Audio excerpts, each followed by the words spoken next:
ಓಂ ಶಾಂತಿ. ಶಾಂತಿ. ಶುಭೋದಯಂ. ಶುಭೋದಯಂ. ಥ್ಯಾಂಕ್ ಯು ಬಾಬಾ. ಥ್ಯಾಂಕ್ ಯು ಥ್ಯಾಂಕ್ ಯು ಬಾಬಾ. ಬಾಬಾ. ಕಳೆದ ಕೆಲವೊಂದು ದಿನಗಳಿಂದ ಬಾಬ್ದಾದಾರವರು ನಮಗೆ ಯೋಗದ ಬೇರೆ ಬೇರೆ ಹಂತಗಳು, ಅದರ ಅರ್ಥ, ಅದರ ವಿಧಿ ವಿಧಾನ ಅನ್ನ ಬಾಬಾ ನಮ್ಗೆ ತಿಳಿಸ್ಕೊಡ್ತಾ ಇದ್ದಾರೆ. ಯಾವ್ದಾದ್ಮೇಲೆ ಯಾವ ಯೋಗದ ಲೆವೆಲ್ ಬರುತ್ತೆ ಅಂತ ಸ್ಪಷ್ಟತೆಯನ್ನು ನಮ್ಗೆ ಬಾಬಾ ಕೊಡ್ತಾ ಇದ್ದಾರೆ. ಯಾಕಂದ್ರೆ ಈಶ್ವರ ಜೀವನದಲ್ಲಿ ಮುಖ್ಯವಾಗಿ ಮಾಡಬೇಕಾಗಿರೋದೇ ರಾಜಯೋಗ. ಆ ರಾಜಯೋಗದಲ್ಲೂ ಕೂಡ ನಾವು ಈಶ್ವರಿ ವಿಶ್ವವಿದ್ಯಾಲಯದ ವಿದ್ಯಾರ್ಥಿಗಳಾಗಿರುವಂತ ಕಾರಣದಿಂದ ಮುಂದಿನ ಲೆವೆಲ್ಗೆ ನಾವು ಹೋಗ್ತಾ ಇರ್ಬೇಕಾಗ್ತದೆ. ಒಂದೇ ಲೆವೆಲ್ ಇದ್ರೆ ಒಂದೇ ರೀತಿ ರುಚಿ ಇರುತ್ತೆ. ಲೌಕಿಕದಲ್ಲೂ ಕೂಡ ನಾವೇನು ಇಷ್ಟಪಡ್ತೇವೆ, ದಿನದಿಂದ ದಿನಕ್ಕೆ ಶ್ರೀಮಂತರಾಗ್ಬೇಕು, ಸಾಧನಗಳ ಹೆಚ್ಚಿಗೆ ಸಿಗಬೇಕು, ಬೇರೆಯವರ ಸಹಾಯ ಮಾಡ್ಬೇಕು, ಧನ ಜಾಸ್ತಿ ಆಗ್ಬೇಕು, ಖುಷಿ ಸಿಗ್ಬೇಕು, ಆನಂದ ಸಿಗಬೇಕು. ಅಂದ್ರೆ ಗೋ ಗೆಟರ್ ಅಂತ ಹೇಳ್ತಾರೆ. ಅಂದ್ರೆ ಹೋಗ್ತಾ ಹೋಗ್ತಾ ಹೋಗ್ತಾ ಉನ್ನತಿ ಕಡೆಗೆ ನಾವು ಹೋಗ್ಬೇಕಾಗ್ತದೆ. ನಮ್ಮ ಕರ್ಮ ಸರಿಯಾಗಿದ್ದಿದ್ರೆ, ಬೆಳವಣಿಗೆ ಸರಿಯಾಗಿದ್ದಿದ್ರೆ, ಸಂಪಾದನೆ ಸರಿಯಾಗಿದ್ರೆ, ಖರ್ಚು ಕಡಿಮೆ ಇದ್ರೆ, ಉಳಿತಾಯ ಜಾಸ್ತಿ ಆದರೆ ಜೀವನದಲ್ಲಿ ಉನ್ನತ ಮಟ್ಟಕ್ಕೆ ನಾವು ಆತ್ಮೀಯರೇ ತಲುಪಬಹುದು. ಹಾಗೆ ರಾಜಯೋಗದಲ್ಲೂ ಕೂಡ ಸಮಯದ ಅನುಸಾರದಲ್ಲಿ ನಾವು ಬೇರೆ ಬೇರೆ ಹಂತವನ್ನು ತಲುಪಿದಾಗ ಮಾತ್ರ ನಾವು ಪ್ರತಿದಿನ ವಿಭಿನ್ನ ರೂಪದ ಈಶ್ವರೀಯ ಭೋಜನವನ್ನು ಸ್ವೀಕಾರನೂ ಮಾಡಬಹುದು, ಬೇರೆಯವ್ರಿಗೂ ಕೂಡ ಕೊಡಬಹುದು. ಆತ್ಮೀಯರೇ, ಒಂದು ವಿಷಯ ಗಮನದಲ್ಲಿರಲಿ. ಇಲ್ಲಿವರೆಗೆ ನಾವೇನ್ ಮಾತಾಡ್ತೀವಿ, ಬಾಬಾ ನಮ್ಗೆ ತಿಳಿಸಿದ್ದಾರೆ, ನಾನು ಭಗವಂತನ ಜೊತೆಗೆ ಇಟ್ಕೊಳ್ಳುವಂತ ಸಂಬಂಧ ಯೋಗ. ಇನ್ನು ನಮಗೆ ಸೇವೆ ಸ್ಟಾರ್ಟ್ ಆಗಿಲ್ಲ. ಇನ್ನು ನಾವು ಬೇರೆಯವರು ಕೊಡ್ತಾ ಇಲ್ಲ. ನಾನು ಬಾಬಾ ಅಷ್ಟೇ ಈಶ್ವರಿ ಆಹಾರವನ್ನು ನಾನು ಸ್ವೀಕಾರ ಮಾಡ್ತಿದ್ದೇನೆ, ರುಚಿ ನೋಡ್ತಾ ಇದ್ದೇನೆ ಅಷ್ಟೇನೆ. ಇನ್ನು ಮೇಲೆ ಇದಾದ್ಮೇಲೆ ಸೇವೆ ಹೇಳುವಂಥದ್ದು ಆರಂಭ ಆಗುತ್ತೆ. ಅಂದ್ರೆ ಈಶ್ವರಿ ಜ್ಞಾನ ಹೇಳುವಂಥದ್ದು ಎಷ್ಟು ಆಳವಾಗಿದೆ. ಎಲ್ಲಿವರೆಗೆ ಆತ್ಮ ಮನಬುದ್ಧಿ ಸಂಸ್ಕಾರ ಹೇಳುವಂಥದ್ದು ಸ್ವಚ್ಛವಾಗುವುದಿಲ್ವೋ ಅಲ್ಲಿವರೆಗೆ ಭಗವಂತನ ಶಕ್ತಿ ಹೇಳುವಂಥದ್ದು ಯಥಾರ್ಥವಾಗಿ ಹೋಗ್ಬಿಟ್ಟು ಬೇರೆಯವ್ರು ತಲುಪೋದಿಲ್ಲ. ಅವನಿಗೆ ಕೇಳ್ಬೋದು, ಅಣ್ಣವ್ರು ನಾವ್ ಇಷ್ಟು ವರ್ಷ ಸೇವೆ ಮಾಡಿದ್ವಲ್ವಾ? ಹೌದು, ಮಾಡಿದಿರಿ, ಮಾಡಿಲ್ಲ ಅಂತಲ್ಲ. ಆದ್ರೆ ಅದ್ರಲ್ಲಿ ಏನಾಗಿದೆ, ಮಿಕ್ಸ್ಚರ್ ಆಗ್ಬಿಟ್ಟಿದೆ. ಪಾತ್ರೆ ಕ್ಲೀನ್ ಆಗಿ ತೊಳ್ದೇ ಇಲ್ಲ, ಮತ್ತೆ ಅಡಿಗೆ ಮಾಡಿ ಕೊಡ್ತಾ ಇದೀವಿ ನಾವು. ಆ ಅಡಿಗೆ ನಮಗೂ ಇಷ್ಟ ಆಗ್ತಾ ಇಲ್ಲ, ತಿನ್ನೋರ್ಗೂ ಕೂಡ ಇಷ್ಟ ಆಗ್ತಾ ಇಲ್ಲ. ಅದಕ್ಕೆ ಜನ ನಮ್ಮ ಹತ್ರ ಬರ್ತಾ ಇಲ್ಲ. ಇನ್ನು ಶಾವಿಗೆ ಪಾಯಸ ಇಷ್ಟ ಐಟಮ್ ಅಂತ ಐಟಮ್ ಹಾಕ್ಬಿಟ್ಟು ಹಾಳಾಗ್ಬಿಡ್ತಾ ಇದೆ ಅಂತ. ಅದೇನೇ ಸ್ವಚ್ಛವಾಗ್ಬಿಟ್ಟು ಪಾತ್ರೆ ಸಾಧನ, ಅದರಲ್ಲಿ ನಾವು ಆಹಾರವನ್ನ ರೆಡಿ ಮಾಡಿ ನಾವು ಸ್ವೀಕಾರ ಮಾಡಿ ಬೇರೆಯವರಿಗೆ ಕೊಟ್ಟಾಗ ಆ ಆಹಾರ, ಆ ಊಟ, ಆ ಭೋಜನ ನಮಗೂ ಇಷ್ಟ ಕೊಡುತ್ತೆ, ಬೇರೆಯವ್ರಿಗೂ ಇಷ್ಟವನ್ನ ಕೊಡುತ್ತೆ. ಅದಕ್ಕಾಗಿ ಮನಬುದ್ಧಿಯನ್ನ, ಆತ್ಮವನ್ನ, ಶರೀರವನ್ನ, ವಾಯುಮಂಡಲವನ್ನ, ವಾತಾವರಣವನ್ನ ಇಷ್ಟು ನಾವು ಪರಿಶುದ್ಧ ಮಾಡ್ತೀವೋ ಅಷ್ಟು ಸೇವೆಯ ಫಲ ಹೇಳುವಂಥದ್ದು ನಮಗೂ ಸಿಗತ್ತೆ, ಬೇರೆಯವ್ರಿಗೂ ಕೂಡ ಸಿಗತ್ತೆ. ಅದು ಇಷ್ಟವಾಗತ್ತೆ ಆದ್ಮೇಲೆ. ತಮಗೆಲ್ಲರಿಗೂ ಗೊತ್ತು, ಮದುವೆ ಮನೆಗಳಲ್ಲಿ, ಕೆಲವೊಂದು ದೊಡ್ಡ ದೊಡ್ಡ ಸಮಾರಂಭಗಳಲ್ಲಿ ತರಕಾರಿನ ತರ್ತಾರೆ, ಅಕ್ಕಿ ತರ್ತಾರೆ, ಅಡಿಗೆ ಮಾಡ್ತಾರೆ. ತರಕಾರಿ ಸರಿಯಾಗಿ ಕ್ಲೀನೇ ಮಾಡಿರಲ್ಲ, ಅಕ್ಕಿ ತೊಳೆದಿರೋದಿಲ್ಲ, ಹಾಗೆ ಅಡಿಗೆ ಮಾಡ್ಬಿಟ್ಟು ಕೊಟ್ಟು ಬಿಡ್ತಾರೆ. ಮನೆಗಳಲ್ಲಿ ಮಾಡ್ಬೇಕಾದ್ರೆ ನಾವು ಗಮನ ಕೊಟ್ಬಿಟ್ಟು ಮಾಡ್ತೀವಲ್ವಾ? ಹಾಗೇನೆ ಇಲ್ಲಿ ಸಾಧನಗಳು ಸ್ವಚ್ಛವಾಗಿಲ್ಲ ಅಂತಂದ್ರೆ ಯಾವ ವಸ್ತು ಬೇರೆಯವರಿಗೆ ತಲುಪಬೇಕು, ಯಾವ ಶಕ್ತಿ ಬೇರೆಯವ್ರಿಗೆ ತಲುಪಬೇಕು, ಅದು ಯಥಾರ್ಥ ವಿಧಿಯಲ್ಲಿ ತಲುಪಲಿಕ್ಕೆ ಸಾಧ್ಯವಿಲ್ಲ. ಸರಿ, ಈಗ ಮುಖ್ಯ ವಿಚಾರಕ್ಕೆ ಬರೋಣ. ನಾವು ಯೋಗದ ಬೇರೆ ಬೇರೆ ಹಂತವನ್ನ ಚರ್ಚೆ ಮಾಡ್ತಾ ಇದ್ವಿ. ಇನ್ನು ವಿಶೇಷವಾಗಿ ನಿರಾಕಾರಿ, ನಿರ್ವಿಕಾರಿ, ನಿರಹಂಕಾರಿ ಸ್ಥಿತಿಯನ್ನ ಚರ್ಚೆ ಮಾಡಿದ್ವಿ. ಭಗವಂತ ಹೇಳ್ತಾರೆ, ಕರ್ಮದ ಆರಂಭದಲ್ಲಿ ನಿರಾಕಾರಿಯಾಗಿ ನಾನು ನನ್ನತನವನ್ನು ಸಂಪೂರ್ಣವಾಗಿ ಸ್ವಾಹ ಮಾಡು. ನಾನೇ ಇಲ್ಲ, ಬಿಂದೂನೇ ಇಲ್ಲ, ಆತ್ಮನೇ ಇಲ್ಲ, ಭಗವಂತನಿಗೆ ಒಪ್ಪಿಸ್ಬಿಡು. ಈ ಪ್ರಪಂಚದಲ್ಲಿ ಭಗವಂತ ಕರ್ಮ ಮಾಡಿದಾಗ ಮಾತ್ರ ಅದು ನಿರ್ವಿಕಾರಿಯಾಗತ್ತೆ. ಯಾಕೆಂದ್ರೆ ಮನುಷ್ಯ ಕರ್ಮ ಮಾಡಿದಾಗ ಆ ಕರ್ಮದ ಫಲ ಅವನಿಗೆ ಸಿಕ್ಕೇ ಸಿಗ್ತದೆ. ವರ್ತಮಾನದಲ್ಲಾಗ್ಲಿ ಭವಿಷ್ಯದಲ್ಲಾಗ್ಲಿ ಅಥವಾ ಇವತ್ತು ಮಾಡಿರುವಂತ ಕರ್ಮದ ಫಲ ನಾನು ಹಳೆ ಮಾಡಿರುವಂತ ಸಾಧಕ್ಕೆ ಕ್ಲಿಯರ್ ಆಗತ್ತೆ. ನಾನು ಅದನ್ನ ಸ್ವೀಕಾರ ಮಾಡ್ತೇನೆ ಅಂತಂದ್ಮೇಲೆ ಅದೇನಾಗತ್ತೆ, ನಿಸ್ವಾರ್ಥ ಭಾವ ಆಗ್ಲಿಕ್ಕೆ ಸಾಧ್ಯ ಇಲ್ಲ. ಆ ಕರ್ಮವನ್ನ ಭಗವಂತ ಮಾಡಿದಾಗ ಮಾತ್ರ ಆ ಕರ್ಮದ ಫಲ ಭಗವಂತನಿಗೆ ಅವಶ್ಯಕತೆ ಇಲ್ಲ, ಅವನು ಸ್ವೀಕಾರ ಮಾಡೋದಿಲ್ಲ, ಅದು ಮಾತ್ರ ನಿರ್ವಿಕಾರವಾಗತ್ತೆ. ಆಮೇಲೆ ಕರ್ಮದ ಫಲ ಬಂದ ಮೇಲೆ ನಾನು ಮಾಡಿದ್ದೇನೆ ಅಂತ ಫಲದ ಸಮಯದಲ್ಲಿ ಬಂದ್ಬಿಡ್ಬೇಡ ಮತ್ತೆ. ಕೆಲವೊಂದ್ಸಲ ನಾವೇನ್ ಮಾಡ್ತೀವಿ ನೋಡಿ, ಇವತ್ತು ಬಟ್ಟಿ ಇದೆ ಕೊನೆಯ ದಿನ ವಿಜಯವಾಡದಲ್ಲಿ, ನಿನ್ನೆ 2 ದಿನ ಬಾಬಾ ನಿಮಿತ್ತವಾಗಿ 3 ದಿನದ ಬಟ್ಟಿ ಮಾಡಿದ್ದಾರೆ, ಇವತ್ತು ಕೊನೆಯ ದಿನ ಬಂದಿರುವಂತ ಎಲ್ಲ ವಿದ್ಯಾರ್ಥಿಗಳಿಗೆ ವರದಾನವನ್ನ ಕೊಡ್ಬೇಕು, ಟೋಲಿ ಕೊಡ್ಬೇಕು, ತಿಲಕ ಕೊಡ್ಬೇಕು, ಗಿಫ್ಟ್ ಅನ್ನು ಕೊಡ್ಬೇಕಾಗ್ತದೆ. ಸಹಜವಾಗಿ ಬಂದವರೆಲ್ಲ ಬಟ್ಟಿ ಚೆನ್ನಾಗಿತ್ತು ಅಂತ ಹೇಳ್ತಾರೆ. ಅವಾಗ ಇದ್ದಾಗ ಖುಷಿಯಿಂದ ಹೇಳ್ತಾರೋ ನಮ್ಮನ್ನು ಖುಷಿ ಪಡಿಸ್ಲಿಕ್ಕೆ ಹೇಳ್ತಾರೋ ಗೊತ್ತಿಲ್ಲ, ಹೇಳಬಹುದು ಹೇಳ್ದೇನೋ ಇರಬಹುದು.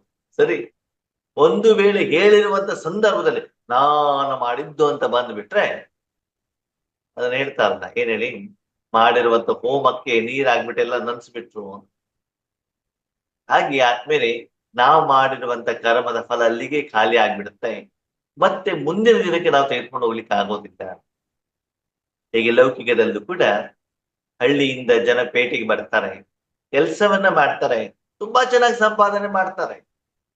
ಸಾಯಂಕಾಲ ಮನೆಗೆ ಹೋಗ್ಬಿಟ್ಟು ಕುಡಿದು ತಿಂದು ಎಲ್ಲ ಖಾಲಿ ಮಾಡ್ಕೊಂಡು ಜೋಬ್ ಖಾಲಿ ಮಾಡ್ಕೊಂಡು ಮನೆಗೆ ಹೋಗ್ಬಿಡ್ತಾರೆ ಅಲ್ವಾ. ಮನೆಗೆ ಹೋಗ್ಬಿಟ್ಟು ಏನಾಗ್ತದೆ, ಮತ್ತೆ ಮನೆ ಹೆಂಡತಿ ಮಕ್ಕಳ ಜೊತೆ ಜಗಳಾನೇ ಅಲ್ಲಿ, ಯಾಕಂದ್ರೆ ಏನು ಸಂಪಾದನೆ ಮಾಡಿ ತಗೊಂಡು ಹೋಗಿಲ್ವಲ್ಲ. ಹಾಗಾಗಿ ಸೇವೆಗೆ ಬಂದ್ವಿ, ಊಟ ತಿಂಡಿ ಮಾಡಿದ್ವಿ, ಗೌರವ ತಗೊಂಡ್ವಿ, ಸನ್ಮಾನ ತಗೊಂಡ್ವಿ, ಫೋಟೋ ತೆಗ್ದ್ವಿ, ಹೋಗ್ಬಿಟ್ವಿ. ಏನ್ ತಗೊಂಡೋದ್ವಿ ಮುಂದಿನ ದಿನಕ್ಕೆ? ನಿಮ್ಮ ಸ್ಥಿತಿಯನ್ನ ಚೆಕ್ ಮಾಡ್ಕೊಳ್ಬೇಕು. ಇಲ್ಲಿ ನಾವು ಪೇಷಂಟ್ ಆಗಿ ಬಂದಿರ್ತೀವಿ, ವಿದ್ಯಾರ್ಥಿಗಳಾಗಿ ಬಂದ್ಬಿಡ್ತೀವಿ, ನಾವು ಹೊಸ ವಿದ್ಯೆಯನ್ನು ಕಲ್ತ್ಕೊಂಡು ಹೋಗಿದ್ದೇನಾ? ನಾವು ಇಷ್ಟೇ ಈಶ್ವರಿ ಜ್ಞಾನವನ್ನ ತಿಳಿಸ್ಲಿಕ್ಕೆ ನಿಮಿತ್ತರಾದ್ರೂ ಕೂಡ ಪ್ರತಿದಿನ ನಾನು ಈಶ್ವರನ ಎದುರುಗಡೆಗೆ ವಿದ್ಯಾರ್ಥಿನೇ, ಅವನ ಎದುರುಗಡೆ ನಾನು ಮಗುನೇ. ನಾನು ಕಲಿಬೇಕಾಗಿರೋದು ಬೇಕಾದಷ್ಟಿದೆ, ಸಾಧನೆ ಮಾಡಿದ ಬಹಳಷ್ಟು, ಸಾಧನೆ ಮಾಡಬೇಕಾಗಿರೋದು ಇನ್ನೂ ಬಹಳಷ್ಟು. ನಾವು ಸ್ವಲ್ಪನೇ ತಿಳ್ಕೊಂಡ್ಬಿಟ್ಟು ನಮ್ಗೆಲ್ಲ ಗೊತ್ತಾಗ್ಬಿಟ್ಟಿದೆಯಪ್ಪ ಹೇಳುವಂತ ಮನೋಭಾವ ಬರಬಾರದು ಅಲ್ವಾ. ಬಾವಿಲಿರುವಂತ ಕಪ್ಪೆ ಹೇಳತ್ತದಂತ ಇದೇ ಪ್ರಪಂಚ, ಸಮುದ್ರ ನೋಡಿದ್ಮೇಲೆ ಗೊತ್ತಾಗ್ತದೆ ಅದಕ್ಕೆ ಏನಂತ, ನನ್ನ ಬಾವಿ ಯಾವ ಲೆಕ್ಕನೂ ಅಲ್ಲ ಅಂತ. ಹಾಗೆ ಹೊರಗಡೆ ಪ್ರಪಂಚಕ್ಕೆ ಬಂದಾಗ ಗೊತ್ತಾಗತ್ತೆ ಸೇವೆಯ ಒಂದು ವಿಸ್ತಾರ ಎಷ್ಟು ದೂರದವರೆಗಿದೆ ಅಂತ. ಸರಿ, ಓಕೆ. ನಿನ್ನೆ ನಾವು ಅದರ ಬಗ್ಗೆ ಚರ್ಚೆಯನ್ನ ಮಾಡಿದ್ವಿ, ನಿರಾಕಾರಿ, ನಿರ್ವಿಕಾರಿ, ನಿರಹಂಕಾರಿ. ಆ ನಂತರದ ಸ್ಟೇಜ್ ಇದೆಯೋ ಇಲ್ವೋ? ಇದೆ. ಇದ್ದರೆ ಅದರ ಹೆಸರು ಕರ್ಮಾತೀತ. ಕರ್ಮಾತೀತ. ಆಮೇಲೆ ಡಬಲ್ ಕರ್ಮಾತೀತ, ನೋ ಡೌಟ್. ರಾಜಯೋಗ ಮಾಡೋದು ಕೂಡ ಒಂದು ಕರ್ಮನೆ. ಅದು ವಿಶೇಷವಾಗಿ ಕರ್ಮಾತೀತ ಹೇಳುವಂತ ಶಬ್ದ ಇಲ್ಲಿ ಬರುತ್ತೆ ಅಂತಂದ್ರೆ, ಕರ್ಮವನ್ನ ಮಾಡುವಂತ ಸಮಯದಲ್ಲಿ ಆಕ್ಚುಲಿ ನಾವು ಶರೀರದ ಕರ್ಮೇಂದ್ರಿಯಗಳನ್ನ ನಾವು ಉಪಯೋಗ ಮಾಡ್ತೀವಲ್ವಾ, ಅಲ್ಲಿ ಏನಾಗ್ತದೆ ಕರ್ಮಾತೀತ ಅಂತ ಬರುತ್ತೆ. ಅದು ಬೇರೆನೇ ಸಬ್ಜೆಕ್ಟ್, ನಾವು ಇನ್ನೊಂದಿನ ಕವರ್ ಮಾಡೋಣ ಅದನ್ನು, ಅದರ ಇವತ್ತು ಬೇಡ. ಸರಿನಾ? ನಾವಿವಾಗ ಹೆಚ್ಚಿನ ವಿಷಯ ಯಾವ್ದು ಮಾತಾಡ್ತಿದೀವಿ, ರಾಜಯೋಗಕ್ಕಂತಾನೇ ನಾವು ಕುತ್ಕೊಂಡಾಗ ನಮ್ಗೆ ಬೇರೆ ಕರ್ಮ ಇಲ್ಲ, ಶಾರೀರಿಕ ಕರ್ಮನೂ ಕೂಡ ಇಲ್ಲ, ಈವನ್ ಸೇವೆ ಚಿಂತೆನೂ ಕೂಡ ನಮ್ಗಿಲ್ಲ, ಸೇವೆ ಮಾಡಬೇಕು ಹೇಳುವಂಥದ್ದು ಇಲ್ಲ. ನಾನು ಕೇವಲ ರಾಜಯೋಗ, ಸ್ವ ಅನುಭೂತಿ, ಸ್ವ ಅನುಭವ, ನನ್ನ ವೈಯಕ್ತಿಕ ವಿಕರ್ಮ ವಿನಾಶ ಮಾಡ್ಲಿಕ್ಕೆ ಕುತ್ಕೊಂಡಿದ್ದೇನೆ. ಶಾರೀರಿಕವಾದದ್ದು ಕೂಡ ಬೆಳಗಿನ ಸಮಯದಲ್ಲಿ ಆತ್ಮೀಯರೇ ನಮ್ಮ ಶರೀರದ ನಿರ್ವಹಣೆ ಮಾಡ್ತೀವಲ್ವ, ಸ್ನಾನ ಮಾಡೋದಲ್ಲಿ, ಹಲ್ಲುಜ್ಜುದಲ್ಲಿ, ಊಟ ಕೊಡಿಸೋದಲ್ಲಿ, ಅದು ನನ್ನ ವೈಯಕ್ತಿಕ. ಕಸ ಗುಡಿಸ್ತಾನೆ, ಪಾತ್ರೆ ತೊಳಿತಾನೆ, ಅಡಿಗೆ ಮಾಡ್ತಾನೆ, ಅದು ಮನೆಯಲ್ಲಿರುವಂತ ಸಾಧನಕ್ಕಿರ್ಬೋದು, ಮಕ್ಕಳಿಗೆ, ನಾಯಿಗೆ, ಬೆಕ್ಕಿಗೆ ನಾವೇನೋ ಆಹಾರವನ್ನ ಕೊಡ್ತೀವಿ, ಅದು ಬೇರೆಯವ್ರಿಗಾಯ್ತು. ಇಲ್ಲಿ ನಾವು ರಾಜಯೋಗದ ಬಗ್ಗೆ ನಾವೇನ್ ಚರ್ಚೆನ ಮಾಡ್ತಿದೀವಿ, ಇಲ್ಲಿ ನಾನು ಮತ್ತು ಪರಮಾತ್ಮ ಇಬ್ಬರೇ ಇದ್ದೀವಿ. ಕರ್ಮ ಮಾಡುವಂತ ಸಮಯದಲ್ಲಿ ಲೆವೆಲ್ಗಳು ಬೇರೆ ಬೇರೆ ಅಲ್ವಾ. ಅಡಿಗೆ ಮಾಡಬೇಕಾದ ಅದ ಐಟಮ್ಗಳು ಬೇರೆ, ಸ್ನಾನ ಮಾಡ್ಬೇಕಾದ ಅದ ಐಟಮ್ಗಳು ಬೇರೆ. ಅಡಿಗೆ ಮಾಡ್ಬೇಕಾದ್ರೆ ನೀವು ಬೇರೆಯವ್ರಿಗೆ ಕೇಳಬೇಕಾಗ್ತದೆ, ಏನ್ ಅಡಿಗೆ ಮಾಡ್ಲಿ, ಕೆಲವೊಂದ್ಸಲ ನಿಮ್ಗೆ ಆಸಕ್ತಿ ಇಲ್ದಿದ್ರು ಅವ್ರು ಹೇಳಿದ್ದನ್ನ ಮಾಡ್ಬೇಕಾಗ್ತದೆ. ಆದ್ರೆ ನನ್ನ ವೈಯಕ್ತಿಕ ವಿಷಯದಲ್ಲಿ ನಾನ್ ನಿರ್ಧಾರ ಮಾಡೋದಲ್ವಾ. ನನ್ನ ಶರೀರವನ್ನು ಸ್ನಾನ ಮಾಡಿಸ್ಬೇಕು ಅಂತ ನಾನು ಯಾವ ಸೋಪಿನ ಸ್ನಾನ ಮಾಡ್ಬೇಕು ಅದ್ ನನ್ನ ವೈಯಕ್ತಿಕ ವಿಷಯ. ತಣ್ಣೀರಿನ ಸ್ನಾನ ಮಾಡ್ಬೇಕು, ಬಿಸಿಲಿಂದ ಸ್ನಾನ ಮಾಡ್ಬೇಕು. ಯಾಕಂದ್ರೆ ನಾನು ಆ ಒಂದು ರೂಮ್ ಅಲ್ಲೊಂದು ಏಕಾಂತತೆ ಅಂತ ಇರ್ತದೆ, ಮತ್ತೆ ಯಾರು ಇರೋದಿಲ್ಲ. ಹಾಗೆ ನಾವೇನ್ ಚರ್ಚೆ ಮಾಡ್ತಿದೀವಿ, ಆತ್ಮ ಪರಮಾತ್ಮ ನಾವಿಬ್ಬರೇ ಇದ್ದೀವಿ ಅಷ್ಟೇ. ಓಕೆ, ಆ ಲೇವಲ್ ಅಲ್ಲಿ ನೆಕ್ಸ್ಟ್ ಅಂತ ಇದೆಯಾ, ವಿಶೇಷವಾಗಿ ಯೋಗಕ್ಕಂತ ನಾವು ಕುಳಿತುಕೊಂಡಾಗ ವಿಷಯ ಸ್ಪಷ್ಟ ಇರ್ಲಿ. ಇಲ್ಲಿ ನಾವು ಸೇವೆಯ ಬಗ್ಗೆ ಮಾತಾಡ್ತಾ ಇಲ್ಲ, ಸೇವೆಯ ಬಗ್ಗೆ ನಾನು ಮಾತಾಡ್ತಾ ಇಲ್ಲ. ನಾನು ಮತ್ತು ಪರಮಾತ್ಮ ಇಬ್ಬರೇ ಇದ್ದಾರೆ. ಈ ಹಂತದಲ್ಲಿ ಮುಂದಿನ ಹಂತ ಇದೆಯಾ? ಡಬಲ್ ಲೈಟ್ ಫರಿಷ್ಠ ಸ್ಥಿತಿ. ಫರಿಷ್ಠ ಬಗ್ಗೆ ನಾವು ಮಾತಾಡಿದ್ವಿ ಮೊದಲು.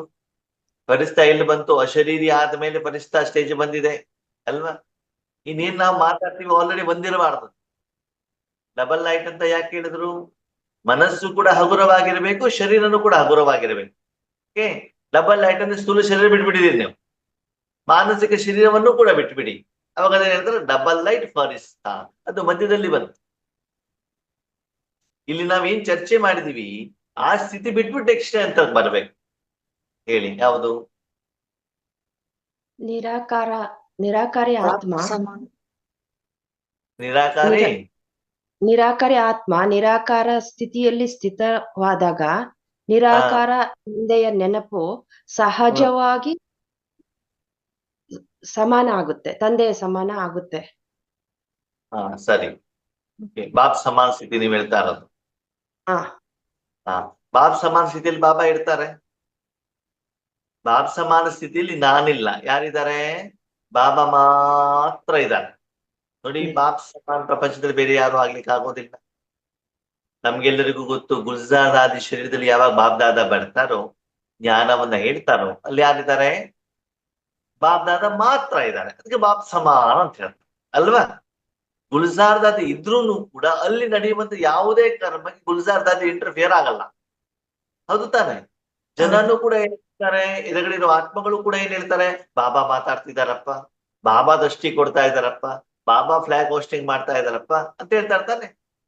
ಅದೇ ಮರುದಿನ ಶಿವರಾತ್ರಿ ದಿನದಲ್ಲಿ ಗುಲ್ಜಾರ್ ದಾದಿ ಹೋಗ್ಬಿಟ್ಟು ಫ್ಲಾಗ್ ಹೋಸ್ಟಿಂಗ್ ಮಾಡಿದ್ರೆ ಗುಲ್ಜಾರ್ ದಾದಿ ಅಂತ ಹೇಳ್ತಾ ಇರೋದು, ಬಾಬಾ ಅಂತ ಹೇಳೋದಿಲ್ಲ. ಆದ್ರೆ ಯಾವಾಗ ಅವ್ರ ಶರೀರದಲ್ಲಿ ಬಾಬಾ ಬರ್ತಾರೋ ಅವಾಗ ಏನಾಗ್ತದೆ? ಬಾಬ್ ದಾದಾ ಅಂತ ಹೇಳ್ತಾರೆ. ಅದಕ್ಕೆ ಏನ್ ಹೇಳ್ತಾರೆ?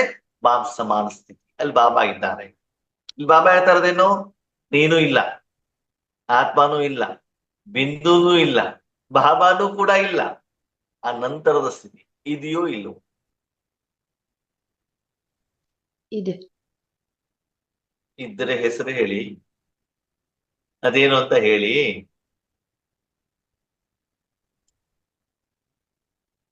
ಮುರುಳಿ ಬಂದಿರ್ಬೇಕು ಆ ಹೆಸರು. ಯಾವ್ಯಾವ್ದು ಹೆಸರು ಹೇಳುವಂಗಿಲ್ಲ. ನಿಶ್ಚಿಂತೆ ಬಗ್ಗೆ ಬಾಬಾ ಹೇಳಿರ್ಬೇಕು. ನಿಶ್ಚಿಂತೆ ಆ ನಿಶ್ಚಿಂತೆ ನಿಶ್ಚಿಂತ ಚಕ್ರವರ್ತಿ. ನಿಶ್ಚಿಂತ ಚಕ್ರವರ್ತಿ ಸ್ಥಿತಿನಾ? ಸರಿ, ಅದರ ಬಗ್ಗೆ ನಾವು ಅರ್ಚನಕ್ಕ ಬರ್ದು ಇಟ್ಕೊಳ್ಳಿ. ಅದರ ಬಗ್ಗೆ ಇನ್ನೊಂದು ಸಲ ಚರ್ಚೆ ಮಾಡೋಣ, ನಿಶ್ಚಿಂತ ಚಕ್ರವರ್ತಿ ಅಂತ. ಓಕೆ, ಯಾಕಂದ್ರೆ ಇವತ್ತು ನಾವು ಬೇರೆ ವಿಷಯದಲ್ಲಿ ಬಂದಿದ್ದೀವಿ. ಓಕೆ, ಅದ್ರ ಬಗ್ಗೆ ನಾವು ಚರ್ಚೆ ಮಾಡೋಣ ನಾಳೆ ನಾಡ್ದು. ನಿಶ್ಚಿಂತ ಚಕ್ರವರ್ತಿ ಎಲ್ಲಿ ಅಂತ. ಸರಿ, ಆದ್ರೆ ಅದು ಇಲ್ಲಿಗೆ ಬರೋದಿಲ್ಲ. ನಿಶ್ಚಿಂತ ಚಕ್ರವರ್ತಿ ಸ್ಟೇಜ್ ಇದೆ, ಅದು ಇಲ್ಲಿ ಬರೋದಿಲ್ಲ. ನೆಕ್ಸ್ಟ್ ನಿರ್ವಾಣ. ನಿರ್ವಾಣ ಆಯ್ತಲ್ಲ. ಸ್ಥಿತಿ. ಪರಂಧಾಮಕ್ಕೆ ನೀವ್ ಯಾವಾಗ ಬಂದ್ರೆ ನಿರ್ವಾಣ, ವಾಣಿಯಿಂದ ಮುಕ್ತ. ಪರಂಧಾಮಕ್ಕೆ ಎಂಟ್ರಿ ಆದ ತಕ್ಷಣ ಮಾತಾಡೋದು ಸ್ಟಾಪ್. ನೀವು ಅನುಭವ ಅಷ್ಟೇ. ಪರಂಧಾಮಕ್ಕೆ ಬಂದಾಯ್ತು, ಬಾಬನ ನೋಡಿದ್ದಾಯ್ತು, ಬಾಬನ ಮದುವೆಯಲ್ಲಿ ಕುತ್ಕೊಂಡಿದ್ದಾಯ್ತು, ಬಾಬನ ಒಳಗಡೆ ಹೋಗಿದ್ದಾಯ್ತು, ಬಾಬನ ಜೊತೆ ಮರ್ಜ್ ಆಗಿದ್ದಾಯ್ತು, ಬಾಬನ ಹತ್ತನೇ ಮಾಡಿಸಿದ್ದಾಯ್ತು. ಮುಂದಿನ ಅಂತ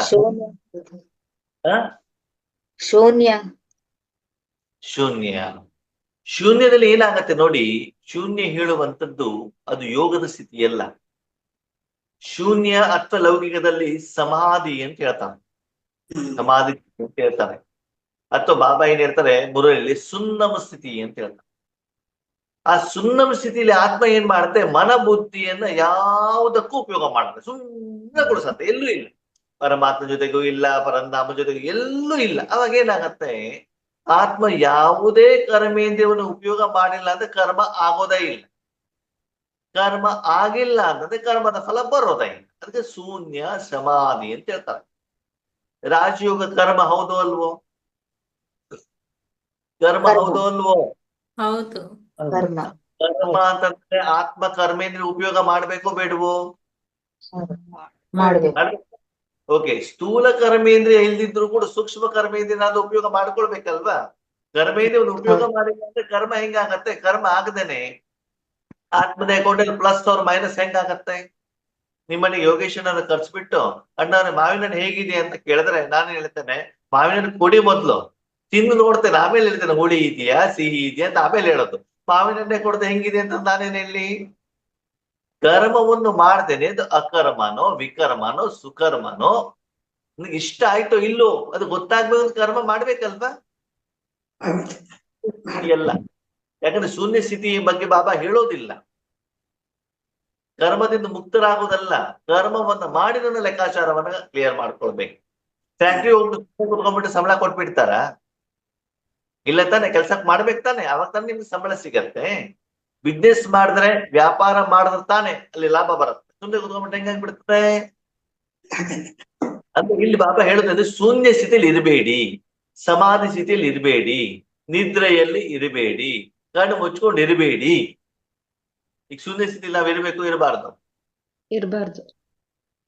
ಶೂನ್ಯ ಸಮಾಧಿ ಅಲ್ಲಿ ಏನಾಗತ್ತೆ ಆದ್ಮೇಲೆ ನೋಡಿ, ನಡ್ಕೊಂಡು ಹೋಗ್ತಾ ಇರ್ತೀರಾ, ಕೆಲಸ ಮಾಡ್ತಾ ಇರ್ತೀರಾ, ಕರ್ಮೇಂದ್ರಿಯ ಉಪಯೋಗ ಮಾಡ್ತಾ ಇರ್ತೀರಿ.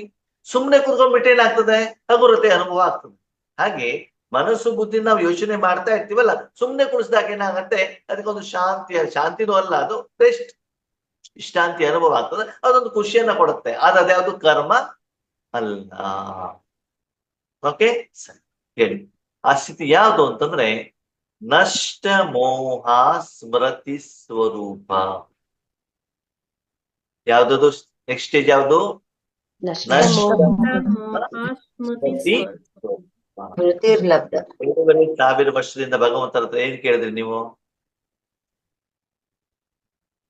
ಭಗವಂತರ ಹತ್ರ ದೇವರ ಹತ್ರ ಹೋಗ್ಬಿಟ್ಟು ಏನ್ ಬೇಕು ಅಂತ ಕೇಳಿದ್ರೆ?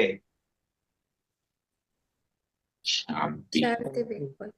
ಶಾಂತಿ, ಸುಖ, ಸಂತೋಷ, ಆನಂದ, ನೆಮ್ಮದಿ, ಪ್ರೀತಿ, ಸಫಲತೆ, ಖುಷಿ ಕೇಳಿದ್ರೆ ತಾನೆ. ಭಗವಂತ ಏನ್ ಹೇಳ್ತಾರೆ ಭಗವದ್ಗೀತೆಯ ಮೂಲಕ, ಮುರಳಿ ಮೂಲಕ? ನಷ್ಟ ಮೋಹ ಸ್ಮೃತಿ ಸ್ವರೂಪ ಅಂತ ಹೇಳ್ತಾರೆ. ಇನ್ಯಾರು? ಆತ್ಮ. ಇದೇನು? ಮನಬುದ್ಧಿ ಸಂಸ್ಕಾರ. ಇದೇನು? ತನು. ಇದು ಧನ, ಇದು ಜನ. ಓಕೆ, ಇಲ್ಲಿ ಭಗವಂತ ಏನ್ ಹೇಳ್ತಾರೆ? ನಿನಗೆ ಯಾರಿಗೆ? ಆತ್ಮನಿಗೆ ತಾನೇ ಬೇಕು ಶಾಂತಿ, ಸುಖ, ಸಂತೋಷ, ಆನಂದ, ನೆಮ್ಮದಿ. ನೀನು ಮೋಹವನ್ನ ತೆಗಿ. ನಷ್ಟ ಮೋಹ. ಮೋಹ ಅಂತಂದ್ರೆ ಯಾವುದು? ನನ್ನದು. ಯಾವುದು ನನ್ನದು? ತನು ನನ್ನದು, ಧನ ನನ್ನದು, ಜನ ನನ್ನದು, ಪ್ರಪಂಚ ನನ್ನದು ಅಲ್ವಾ? ವಾಸ್ತವಿಕವಾಗಿ ಇದ್ಯಾವುದು ನಿಂದಲ್ಲ. ಶರೀರ ನಂದ ಅಲ್ಲ. ಅಲ್ಲ. ಧನ ನನ್ನದ ಅಲ್ಲ. ಹೆಂಡತಿ, ಮಕ್ಕಳು, ಪತಿ ಇವ್ರ್ಯಾರು ನನ್ನವರ ಅಲ್ಲ. ನನ್ನದು ಹೇಳುವಂತ ಭಾವವನ್ನು ನೀನು ತೆಗಿಬೇಕು. ಯಾಕಂದ್ರೆ ಇದೆಲ್ಲದಲ್ಲೂ ಕೂಡ ರಾವಣನಿರುವಂತ ಕಾರಣದಿಂದ, ವಿಕಾರ ಇರುವಂತ ಕಾರಣದಿಂದ, ನೆಗೆಟಿವ್ ಎನರ್ಜಿ ಇರುವಂತ ಕಾರಣದಿಂದ ಅಲ್ಲಿ ನನ್ನದು ಅಂತ ಹೇಳಿದಾಗ ಆ ನೆಗೆಟಿವ್ ಎನರ್ಜಿ, ವಿಕಾರ ಎಲ್ಲ ನಿಮ್ಮ ಮೇಲೆ ಪ್ರಭಾವ ಬೀಳ್ತದೆ. ರೀಸೆಂಟ್ ಆಗಿ ಮುರಳಿಗಳಲ್ಲಿ ಅದೇ ವಿಷಯವನ್ನ ಬಾಬಾ ಹೇಳ್ತಾ ಇದ್ದಾರೆ ಅಲ್ವಾ? ಮಣ್ಣಿರುವಂತ ಆಲೂಗಡ್ಡೆ ಮನೆಗೆ ತಂದ್ರೆ ಮಣ್ಣು ಕೂಡ ನಿಮ್ ಮನೆಗೆ ಬರತ್ತೋ ಬರಲ್ವೋ? ದಾರಿ ನಡ್ಕೊಂಡು ಹೋಗ್ತಾ ಇರ್ತೀರಾ, ಚಪ್ಪಲಿಗೆ ಸೆಗಣಿ ತಾಗತ್ತೆ, ಮನೆಗೆ ಸೆಗಣಿ ಬರತ್ತೋ ಬರಲ್ವೋ? ಬರುತ್ತೆ. ಬರೀ ಸೆಗಣಿ ಮಾತ್ರ ಬರುತ್ತೋ ದುರ್ವಾಸನೆನೂ ಬರುತ್ತೋ? ದುರ್ವಾಸನೆ ಬರುತ್ತೆ. ಅವಾಗ ಏನ್ ಮಾಡ್ಬೇಕು? ನಾವ್ ಹೋಗ್ಬಿಟ್ಟು ಚಪ್ಪಲಿ ಅದ ಮೇಲೆ ಇಟ್ಟಿರೋದಾಗ ತಾನೇ ಅದು ಬಂದಿದೆ, ಮನೆಯಿಂದ ಹೊರಗಡೆ ಹೋಗಿದ್ದಕ್ಕೆ ತಾನೇ ಬಂದಿದೆ, ಹೌದು ತಾನೆ? ನೋಡ್ಬಿಟ್ಟು ಕಾಲಿಟ್ರು, ನೋಡ್ದೆ ಕಾಲಿಟ್ರು ಅದು ಬೇರೆ ಪ್ರಶ್ನೆ. ಮನೆಯಿಂದ ಹೊರಗಡೆ ಹೋಗ್ತೀರಿ, ಸಾಯಂಕಾಲ ಮನೆ ಬರುವವರೆಗೆ ಶರೀರ ಮತ್ತು ಬಟ್ಟೆ ಕ್ಲೀನ್ ಆಗಿರ್ತದೋ ಧೂಳಿ ಇರುತ್ತೋ? ಧೂಳಿ ಇರುತ್ತೆ. ಅದ್ಯಾಕ? ಹೊರಗಿನ ವಾತಾವರಣ ಹೊರಗಡೆಗಲ್ಲಿದ್ದೆ, ಅದು ನಾನು ಹೋಗ್ಬೇಕಾಗಿ ಬಂತು, ಅದರ ಪ್ರಭಾವ ನನ್ನ ಮೇಲೆ ಬಿತ್ತು. ಹಾಗೆ ಆದ್ಮೇಲೆ ಆತ್ಮನು ಕೂಡ ತನ್ನ ಮನಸ್ಸು ಬುದ್ಧಿಯನ್ನ ತನುವಿನ ಕಡೆ, ಧನದ ಕಡೆ, ಜನದ ಕಡೆ ಕಳಿಸಿದಾಗ ಅದರಲ್ಲಿ ವಿಕಾರ ತುಂಬಿರುವಂತ ಕಾರಣದಿಂದ ವಾಪಸ್ ಮನಸ್ಸು ಆತ್ಮನ ಕಡೆಗೆ ಬಂದಾಗ ವಿಕಾರ ಎಲ್ಲ ತುಂಬಿಕೊಂಡು ಬರುತ್ತೋ ಬರಲ್ವೋ? ಬರದೆ ತಾನೆ? ಭಗವಂತ ಹೇಳ್ತಾರೆ ಶಾಂತಿಯನ್ನು ನೀನು ಹೊರಗಡೆ ಹುಡುಕ್ತಾ ಇದೀಯ. ಶರೀರದಲ್ಲಿ, ನಾಲಿಗೆಯಲ್ಲಿ, ಕಣ್ಣಲ್ಲಿ, ಕಿವಿಯಲ್ಲಿ, ಊಟದಲ್ಲಿ, ಮಕ್ಕಳಲ್ಲಿ, ಮೊಮ್ಮಕ್ಕಳಲ್ಲಿ, ಪ್ರಪಂಚದಲ್ಲಿ. ಇಲ್ಲೆಲ್ಲೂ ಶಾಂತಿ ಇಲ್ಲ ಇಲ್ವೋ? ಇಲ್ಲ ಇದೆಯೋ? ಇಲ್ಲ. ನೀವೆಲ್ಲ ಮದುವೆ ಮಾಡ್ಕೊಂಡಲ್ಲ, ಮದುವೆ ಮಾಡಿದ್ಮೇಲೆ ಪತಿಯಿಂದ ಶಾಂತಿ ಸಿಕ್ತೋ ಅಶಾಂತಿ ಸಿಕ್ತೋ? ಸತ್ಯ ಹೇಳಿ. ಅಶಾಂತಿನೇ. ಹೌದಾ? ಮತ್ ಮದುವೆ ಯಾಕೆ ಮಾಡ್ಕೊಂಡ್ರಿ? ಗೊತ್ತಿದ್ದಿದ್ದು ಎಲ್ಲಿ ಮಾಡ್ಕೊಳ್ತೀನಿ. ಸರಿ, ಮಕ್ಕಳಾದ್ರು ಮಕ್ಕಳಿಂದ ಶಾಂತಿ ಜಾಸ್ತಿ ಸಿಕ್ತೋ ಅಶಾಂತಿ ಜಾಸ್ತಿ ಸಿಕ್ತೋ? ಅಶಾಂತಿ. ಕರೆಕ್ಟ್ ಆಗಿ ಅನುಭವ ಹೇಳ್ತಿದ್ದೀರಿ ಅಲ್ವಾ? ಸರಿ, ಯಾಕಂದ್ರೆ ಅನುಭವ ಇದೆಯಲ್ವಾ? ಅಂದ್ರೆ ಮನುಷ್ಯಾತ್ಮನಿಂದ ಸಿಕ್ಕಿಲ್ಲ. ಸರಿ, ಒಳ್ಳೊಳ್ಳೆ ಬಿಲ್ಡಿಂಗ್ ಕಟ್ಕೊಂಡಿದ್ದೀರಿ. ಮೊದ್ಲು ಮಣ್ಣಿನ ನೆಲ ಇತ್ತು, ಸೆಗಣಿ ನೆಲ ಇತ್ತು, ಮಣ್ಣಿನ ಗೋಡೆ ಇತ್ತು. ಇವಾಗೇನು ಫಳ ಫಳ ಫಳ ಇರುವಂತ ಟೈಲ್ಸು, ಆಮೇಲೆ ಗೋಡೆ, Kurlon bed, AC, fan. Okay, ಮೊದ್ಲಿನ ದಿನ ಚೆನ್ನಾಗಿತ್ತು, ಈಗಿನ ದಿನ ಚೆನ್ನಾಗಿದ್ಯೋ? ಹೌದಾ? ಇವಾಗ ಏನಾಗಿದೆ? ಇಸ್ತ್ರಿ ಹಾಕೊಂಡಿರೋ ಬಟ್ಟೆ, ಮುಖ ಫಳ ಫಳ ಹೊಡಿತಾ ಇದೆ, ಕನ್ನಡಿ ಟ್ಯಾಪಿಂಗ್ ಮಾಡ್ಬಿಟ್ಟು ನೀರ್ ಬಂದ್ಬಿಡ್ತದೆ. ಮೊದ್ಲು ಬಾವಿಯಿಂದ ಸೇದ್ಬೇಕಿತ್ತು, ಇವಾಗ ಆರಾಮಲ್ವಾ? ಆರಾಮ ಹೌದಲ್ವ? ಆರಾಮೇನೋ ಹೌದು. ಅದ್ರ ಜೊತೆ ಮಂಡಿ ನೋವು, ಬೆನ್ನು ನೋವು, ಸೊಂಟ ನೋವು, BP, ಶುಗರು, ಮುವ್ಯಾಧಿ ಎಲ್ಲಾನು ಕೂಡ ಏನಾಗ್ಬಿಟ್ಟಿದೆ? ಜೊತೆಗೆ ಸೋಫಾ ಜೊತೆಗೆ ಚೇರ್ ಜೊತೆಗೆ ಫ್ರೀಯಾಗಿ ಬಂದ್ಬಿಟ್ಟಿದೆ. ಬೇಡ ಅಂದ್ರೆ ಅದು ಬರ್ತಾ ಇದೆ. ಇದು ತಂದಿದ್ದಾನೆ ಅದು ಬಂದಿರೋದು.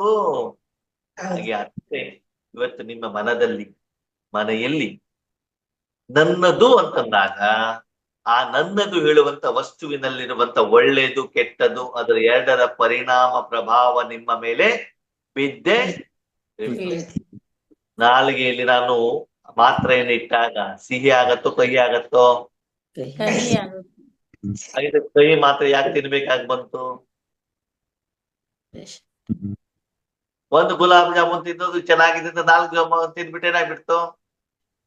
ಹೊಟ್ಟೆ ನೋವು ಬಂತು ಅಲ್ವಾ? ಅವಾಗ ಏನಾಯ್ತು? ನಾಲಿಗೆ ಸಿಹಿ ಮಾಡಿರೋದಕ್ಕೆ ತಾನೇ ಕಹಿ ಮಾಡ್ಬೇಕಾಗಿ ಬಂತು. ಆದ್ಮೇಲೆ ಪ್ರಪಂಚದಲ್ಲಿ ಕಾಡುವಂಥದ್ದು ಇದ್ಯಾವುದು ಸತ್ಯ ಅಲ್ಲ, ಇದೆಲ್ಲ ಮಿಥ್ಯ, ಇದು ದುಃಖ. ಅದಕ್ಕೆ ನಷ್ಟ ಮೋಹ, ಅದೆಲ್ಲದಿಂದ ನನ್ನದು ಹೇಳೋದನ್ನ ತೆಗಿ. ಸ್ಪಷ್ಟವಾಗಿ ಜ್ಞಾನ, ಇದನ್ನ ಯಾವ್ದಾದ್ರು ಉಪಯೋಗ ಮಾಡಬೇಡ ಅಂತ ಭಗವಂತ ಎಂದೂ ಹೇಳಿಲ್ಲ. ನೀನು ಶರೀರದಿಂದನೇ ದೂರ ಆಗ್ಬಿಡು, ನೀನು ಆತ್ಮಹತ್ಯೆ ಮಾಡ್ಕೋ, ಮನೆ ಬಣ್ಣ ಬಿಟ್ಬಿಟ್ಟು ಹೋಗ್ಬಿಡು, ಸಂಸಾರದಿಂದ ಹೊರಗಡೆ ಬಂದು ಎಂದೂ ಹೇಳಿಲ್ಲ, ಹೇಳುವುದೂ ಇಲ್ಲ. ಎಲ್ಲರ ಜೊತೆಗಿರು, ಎಲ್ಲ ಸಾಧನವನ್ನು ಉಪಯೋಗ ಮಾಡು, ಆದ್ರೆ ನನ್ನದು ಹೇಳುವಂತ ಮಾಲೀಕತ್ವವನ್ನು ನೀನು ತೋರಿಸ್ಬೇಡ. ಮಾನಸಿಕವಾಗಿ ನನ್ನದಲ್ಲ ಅದು, ಅದು ಯಾರ್ದು? ಭಗವಂತಂದು. ಪ್ರಪಂಚದ ಯಾರ್ದಾರ ಆಗೋಗ್ಲಿ, ನನ್ನಂತೂ ಅಲ್ಲ, ನಾನು ಮಾಲೀಕ ಅಲ್ಲ. ಭಗವಂತನನ್ನು ತಿಳ್ಕೊಂಡಾಗ ಅದರ ಪ್ರಭಾವ ನಿಮ್ಮ ಮೇಲೆ ಬೀಳೋದಿಲ್ಲ. ನಷ್ಟ ಮೋಹ ಸ್ಮೃತಿ ಸ್ವರೂಪ. ನೀನು ಶಾಂತಿ ಬೇಕು ಅಂತ ನನ್ನ ಹತ್ರ ಕೇಳ್ತಾ ಇದೆಯಲ್ಲ, ನೀನು ಶರೀರದ ಇಂದ್ರಿಯ, ಪ್ರಪಂಚ, ಧನ, ಜನರಲ್ಲಿ ನೀನು ಶಾಂತಿಯನ್ನು ಹುಡ್ಕೊಂಡು ಹೋದ್ರೆ ಅಲ್ಲಿಲ್ಲ ಶಾಂತಿ. ಶಾಂತಿ ಎಲ್ಲಿದೆ?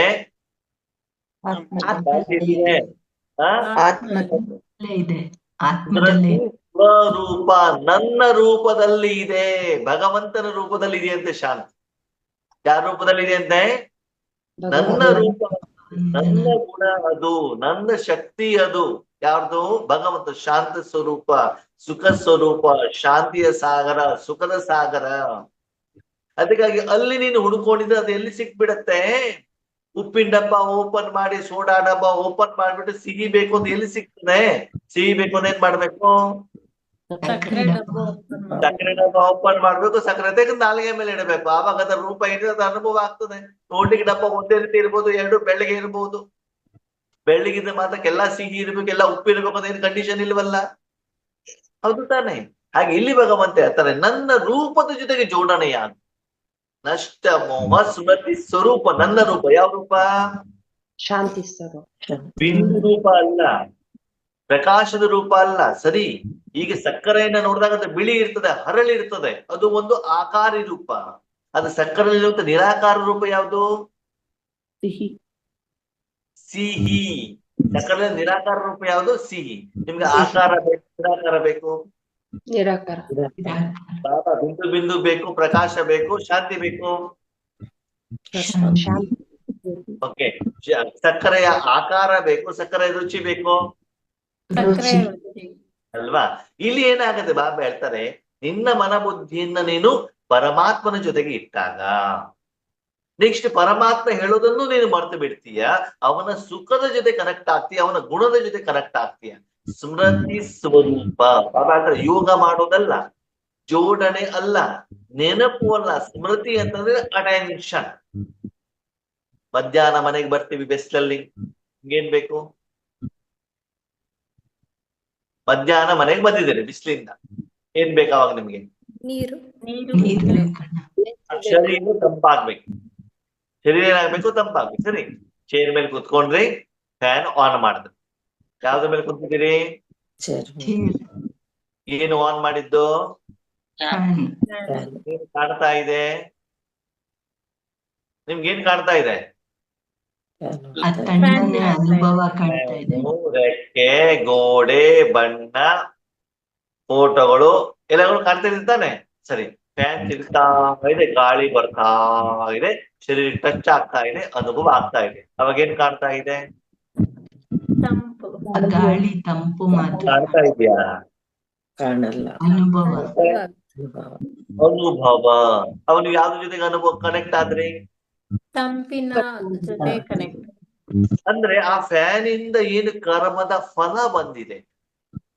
ಫ್ಯಾನ್ ಸಾಧನ, ಕರೆಂಟ್ ಸಾಧನ, ಸೋಫಾ ಸಾಧನ. ಆದ್ರೆ ಆ ಒಂದು ಸಾಧನದಿಂದ ಏನು ಕರ್ಮದ ಫಲ ಬಂದಿದೆ ಅದ್ರ ಜೊತೆ ನೀವು ಕನೆಕ್ಟ್ ಆದಾಗ ಸಾಧನ ನೋಡ್ತಿರೋ ನೋಡಲ್ವೋ ನೀವು? ನೋಡಲ್ವೋ? ನೋಡಲ್ಲ. ಫ್ಯಾನ್ ಇಂದ ಗಾಳಿ ಬರ್ತಾ ಇದೆ, ಗಾಳಿ ಬರ್ತಾ ಇದೆ, ಗಾಳಿ ಬರ್ತಾ ಇದೆ ಹೇಳ್ತಾ ಇರ್ತೀರಾ? ಅದಕ್ಕೆ 3 ರೆಕ್ಕೆ ಇದೆ. ಅದಕ್ಕೆ ಉಷಾ ಫ್ಯಾನ್ ಅಂತ ಹೇಳ್ತಾರೆ. ಅದು 2000 ರೂಪಾಯಿ ಕೊಟ್ಟು ತಂದಿರೋದು. ಅದು 2 ವರ್ಷ ವಾರಂಟಿ ಇದೆ. ಇದು ಗೋಡೆ ಫಿಟ್ ಮಾಡಿದ್ದಾರೆ, ಅದು ಕರೆಂಟ್ ಇಂದ ಬರ್ತಾ ಇದೆ ಅಂತ ಎಲ್ಲ ಯೋಚನೆ ಮಾಡ್ತೀರಿ? ಮಾಡೋದಿಲ್ಲ. ಏನ್ ಮಾಡ್ತೀರಿ? ಗಾಳಿ ಅನುಭವ ಮಾಡಿ. ಅಂದ್ರೆ ನಿಮ್ಗೆ ಏನು ಬೇಕು ಅದ್ರ ಜೊತೆ ಕನೆಕ್ಟ್ ಆಗಿದೆ. ನಿಮ್ ಫೈನಲ್ ನಿಮ್ಗೆ ಬೇಕಾಗಿರೋದೇನೋ? ನಿಮ್ ಫ್ಯಾನ್ ಅಲ್ಲ ಇಂಪಾರ್ಟೆಂಟ್, ನಿಮ್ ಗೋಡೆನೂ ಇಂಪಾರ್ಟೆಂಟ್ ಅಲ್ಲ, ಬಿಲ್ಡಿಂಗು ಇಂಪಾರ್ಟೆಂಟ್ ಅಲ್ಲ, ಯಾವ ಕಂಪನಿ ಇಂಪಾರ್ಟೆಂಟ್ ಅಲ್ಲ, ಎಷ್ಟು ವರ್ಷ ಅದು ಇಂಪಾರ್ಟೆಂಟ್. ನಿಮ್ಗೆ ಬೇಕಾಗಿರೋ ಫೈನಲ್ ಏನು? ಗಾಳಿ. ಗಾಳಿ. ಹಾಗೆ ಭಗವಂತರಿಂದ ನಮ್ಗೆ ಏನ್ ಬೇಕು? ಶಾಂತಿ. ಶಾಂತಿ, ಸುಖ. ಅದು ಪ್ರಾಡಕ್ಟ್ ಬೇಕಾಗಿರೋದು ತಾನೆ. ಅವ್ರ ಹೆಸರು ಶಿವಬಾಬಾ ಇರ್ಬೋದು, ಪರಂಧಾಮದಲ್ಲಿ ಇರ್ಬೋದು, ಮೇಲ್ಗಡೆ ಅದೇನ ಇರ್ಲಿ, ನಮ್ಗೆ ಫೈನಲಿ ಬೇಕಾಗಿರೋದೇನೋ? ಅವನ ಗುಣಗಳು.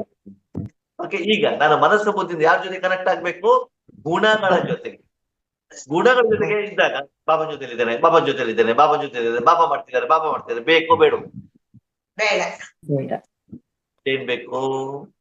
ಗುಣಗಳ ಜೊತೆ ಕನೆಕ್ಟ್. ಬಾಬಾ ಜೊತೆಯಲ್ಲಿ ಇದ್ದು ಅವನ ಗುಣದ ಅನುಭವ, ಅನುಭೂತಿ ನನಗೆ